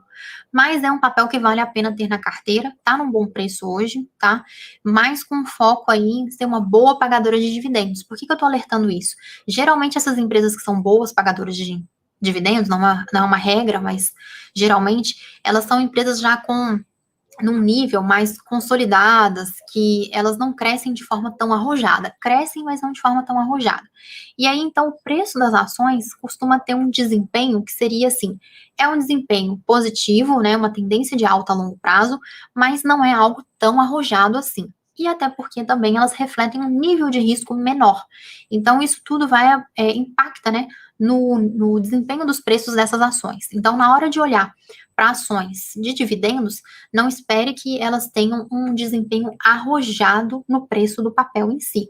A não ser que seja um movimento, por exemplo, como a gente está vendo hoje, que houve a pandemia, a crise, houve uma aversão generalizada a risco e que vários papéis ficaram descontados e que ainda estão descontados, como é o caso dos grandes bancos. Mas tirando esses casos, que aí a gente enxerga um potencial de retorno maior, foi por isso até que eu destaquei os grandes bancos aqui, olhando para essas companhias por exemplo, setor de saneamento, não é esperado uma alta tão arrojada assim quanto pode haver nos papéis de grandes bancos. Então, queria só esclarecer essa característica já desse comportamento esperado para esse tipo de ação, beleza? Tem gente perguntando aqui sobre Sinqia. Claudinei, um papel que a gente vê muito valor para 2021, tá? É uma empresa muito resiliente do setor de tecnologia, é a TOTUS. Então, Sinqia hoje não seria a nossa favorita no setor, embora seja uma boa empresa também, mas hoje a nossa favorita seria a TOTUS, que é o ticker é TOTV, não, TOTS3. Então, o que acontece? TOTS é uma empresa de tecnologia, ela tem uma exposição muito grande, o seu portfólio, né, entrega soluções de TI para várias empresas do Brasil, de vários segmentos, inclusive ela tem uma exposição também bem interessante ao setor financeiro, que é um setor que geralmente tem mais capital para investir em tecnologia, então ela está posicionada nisso, acaba se beneficiando dessa crescente. E aí a TOTS, ela também tem essa característica de que no cenário de crise, as empresas geralmente não desligam as suas soluções de TI. Pelo contrário, algumas e várias delas nós vimos esse movimento investindo em mais tecnologia porque se viram num cenário de ter menos trabalhadores, né, ter o seu quadro de funcionários reduzido e aí precisando buscar então formas de automatizar processos, automatizar uma série de partes da companhia. Então, a TOTS se beneficiou desse movimento e ela é uma companhia que ela continua crescendo, ela tem um plano estratégico muito bom, ela vem fazendo aquisições que são super positivas, então ela vai crescendo também não só de forma orgânica ali, ganhando clientes, fazendo mais vendas e crescendo as suas contas, né, que já existem, mas também de forma inorgânica na hora que ela faz aquisições de outros players do mercado. Então, é uma empresa que tem um potencial super positivo para o ano de 2021. É a TOTUS. Vamos ver. Vilma perguntando de Azul. Olha, Azul é um papel que a gente recomendou recentemente e que a gente teve uma alta muito forte. Chegou ali a mais de 40% de alta que nós pegamos, porque a gente recomendou o papel, basicamente, acredito que era ali em outubro, e nós fizemos a saída quase no final de novembro, salvo engano. E nós pegamos um upside de 40% no papel. A Azul é uma companhia que nós acreditamos que ela ainda tem muito valor para entregar, tá? E é uma das líderes de mercado, são poucos os players que operam a aviação, né? Esse setor de viagens aéreas no Brasil, então é um setor mais concentrado, boa parte desse mercado está com a Azul. É uma empresa muito preocupada com a experiência do cliente, nós vemos feedbacks muito positivos em relação a isso de Azul. E ela tem, assim, as companhias aéreas, falando do setor de modo geral, é um setor muito desafiador, um setor muito regulado no nosso Brasil, no nosso país, e é um setor de margens mais apertadas. Então, isso são ressalvas. Só que ela é uma das líderes de mercado, ela consegue capturar valor, e nós acreditamos que, com a vinda das vacinas, com a retomada econômica no país, a Azul tem muito a se beneficiar disso. Então, o que eu chamaria a atenção é o seguinte, o papel ainda pode ter uma performance positiva daqui em diante, tá? A longo prazo, inclusive, aí, principalmente agora em dezembro, janeiro, fevereiro, nesse interim, onde as notícias sobre vacinas tendem a impactar mais a performance dos ativos em bolsa de valores, principalmente esses papéis que mais sofreram, como foi o caso de Azul, CVC, Gol, empresas de shopping centers, todas elas sofreram muito nesse cenário de pandemia com isolamento social e queda da circulação de pessoas. Então, ainda há espaço para a Azul performar? Existe. Só chamaria atenção, ficar atento ao preço, porque ela pode rapidamente atingir aí um preço, né, um preço-alvo. No nosso caso, ela atingiu o preço-alvo muito rápido, então a gente preferiu sair do papel do que continuar. Não que a gente não acredite, tá? No setor, inclusive, olhando entre Gol e Azul, a Azul seria aí um papel que a gente vê com bons olhos, mas não é um papel que hoje a nossa equipe de análise recomenda compra no atual patamar de preço. Então, estou falando mais aqui uma visão, né, para colocar mais na sua mão. Olha, eu acredito na companhia para os próximos meses, eu quero correr esse risco, ou não, eu vou buscar outras oportunidades, tá? Então, eu só não encheria a mão de Azul, cuidado com isso. Não encha a mão em um único papel, seja ele qual for, principalmente esses papéis, como eu falei, é um setor mais desafiador, altamente competitivo, margens apertadas, super regulado, então um setor que em momentos normais, tá, de crescimento da economia brasileira, já é um setor que enfrenta dificuldades. Então, é uma série de ressalvas aí que precisam ser feitas e que nos dão mais cautela para manter uma posição, por exemplo, em Azul nesse momento. Pessoal, acredito que aqui a gente vai encerrando. Eu passei pelos principais setores, assim, que a gente acredita que tenha potencial de retorno. Em breve, a gente vai divulgar um artigo mostrando quais são os melhores investimentos para 2021. Nós vamos falar não somente de ações, várias delas são ações que eu mencionei aqui hoje para vocês, mas nós vamos comentar também uma série de outras ações, de também uma série de fundos imobiliários, fundos de investimento de modo geral para se investir. Então, fiquem atentos, porque esse material vai ser lançado muito em breve. Eu não sei se o pessoal pegou aqui. Eu vou enviar para vocês o meu Instagram, é @palomabrunideas, que é ideias em inglês. Estou mandando para vocês, porque aí, acompanhando por lá, eu vou avisando para vocês à medida que a gente for postando esse tipo de conteúdo, ou que a gente for fazer uma nova live sobre algum novo tema. Agradeço a participação de todos vocês aqui. A gente está chegando a quase 2 horas de live. Desculpa se eu não consegui responder a todas as perguntas. Tentei manter focado aqui o tema da live, né? Melhores ações para 2021, melhores investimentos para 2021. Mas existe toda uma outra gama, BDRs, fundos imobiliários, tudo isso a gente pode ir explorando em novas lives, tá? A gente tem uma equipe aqui. Outro dia eu fiz uma live com o João, que é especialista em fundos imobiliários, e ele, inclusive, veio e trouxe uma série de papéis que ele acredita, ele vê muito valor daqui para frente. Então, tudo isso a gente pode continuar conversando em outros espaços, tá bom? Tem o Edson perguntando aqui, Paloma, Enalta ainda está na recomendação da Toro para dividendos, mas qual o cenário futuro para quem investe em Enalta? Ele colocou o ticker da ação. Desculpa, colocar a pergunta do Edson aqui. Edson, é um papel que a gente ainda vê muito valor, tá? Para longo prazo. Então, se você já tem uma posição em Enalta, que acho que é o que você comentou anteriormente, né? Vale manter a posição sim. Tá? É uma companhia que a gente continua vendo valor para longo prazo. Eu não destaquei aqui, mas como eu comentei, empresas do setor de energia, setor elétrico, de modo geral, elas têm um perfil muito interessante para se investir. Claro, cabe avaliar ali, mas para quem já vem posicionado em Enalta, vale a pena manter, tá?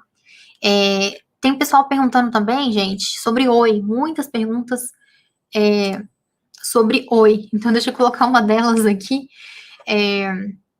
Nós chegamos a recomendar a Oi na nossa carteira de Small Caps, no Clube de Pioneiros, que eu comentei com vocês no ano passado. E nós pegamos o upside de Oi muito bom. Salvo engano, foi um papel que deu um retorno para a gente de mais de 100%, tá? Se não foi 100%, foi algo aí nessa faixa.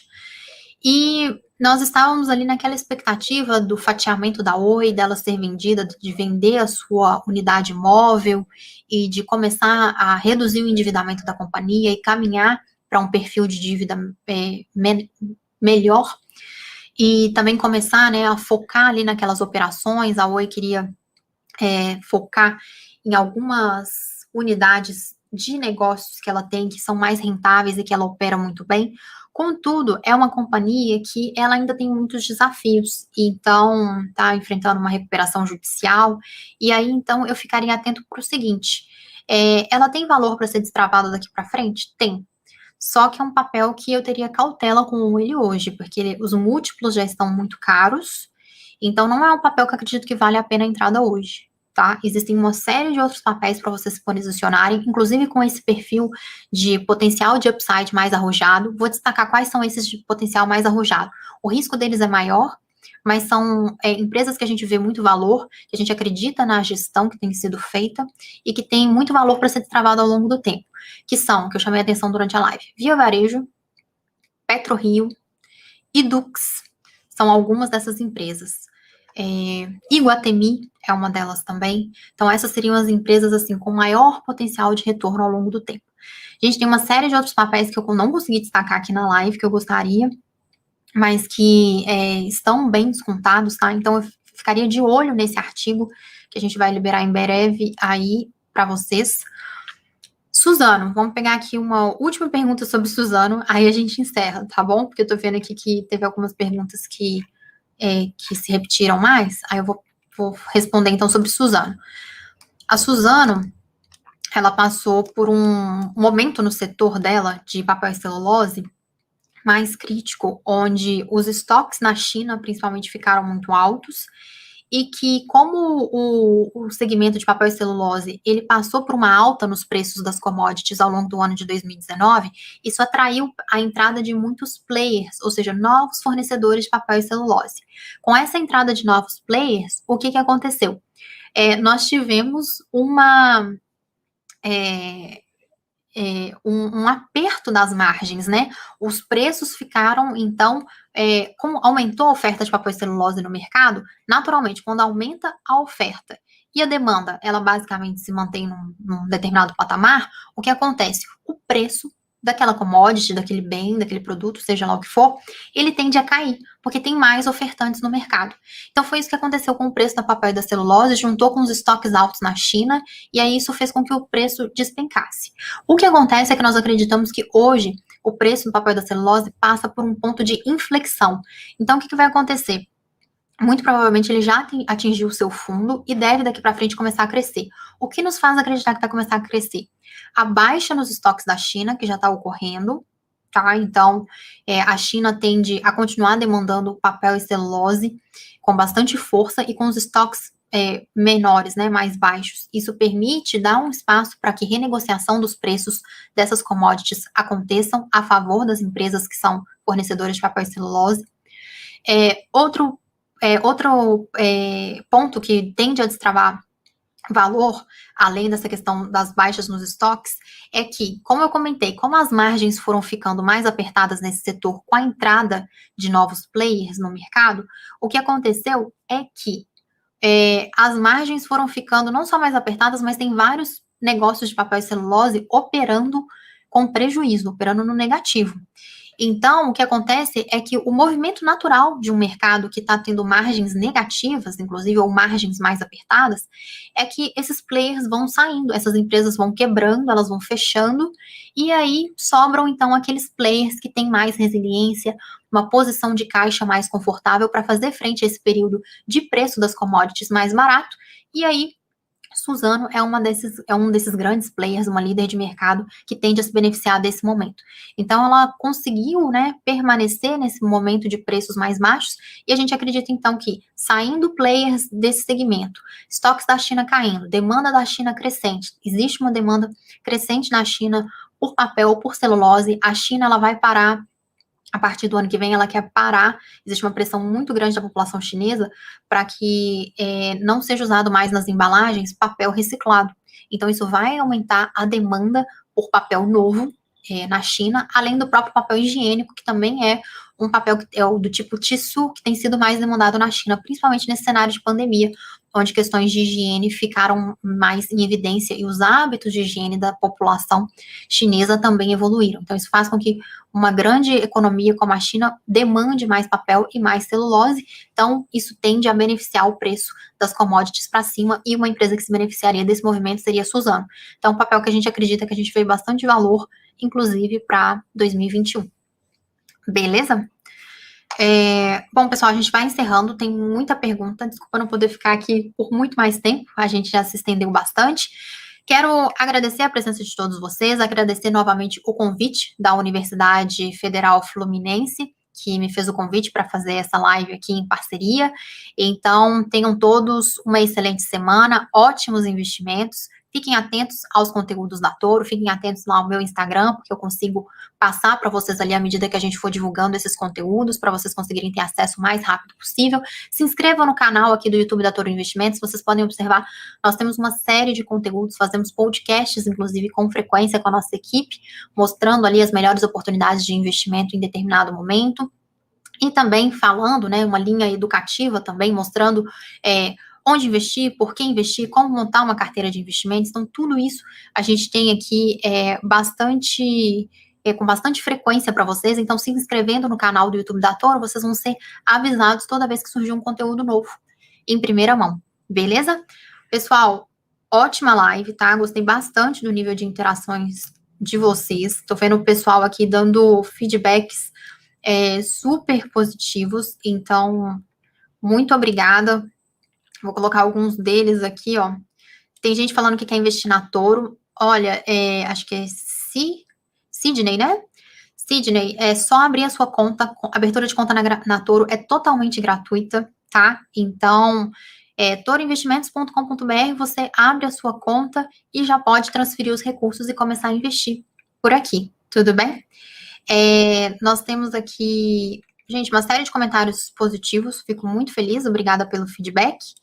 E estamos à disposição de vocês, tá? Nós seguimos à disposição, um comentário aqui do nosso CEO também, Gabriel Calas. Obrigada, Calas, por acompanhar a nossa live aqui hoje, prestigiá-la. Pessoal, uma excelente semana a todos, ótimos investimentos. Eu desejo que vocês consigam aí fazer boas oportunidades nesse momento e que em 2021 vocês voltem contando pra gente aqui que conseguiram se beneficiar de várias altas da Bolsa, tudo bem? Que conversaram aqui com a gente e que conseguiram aproveitar essas oportunidades. Então, até mais. Tchau, tchau.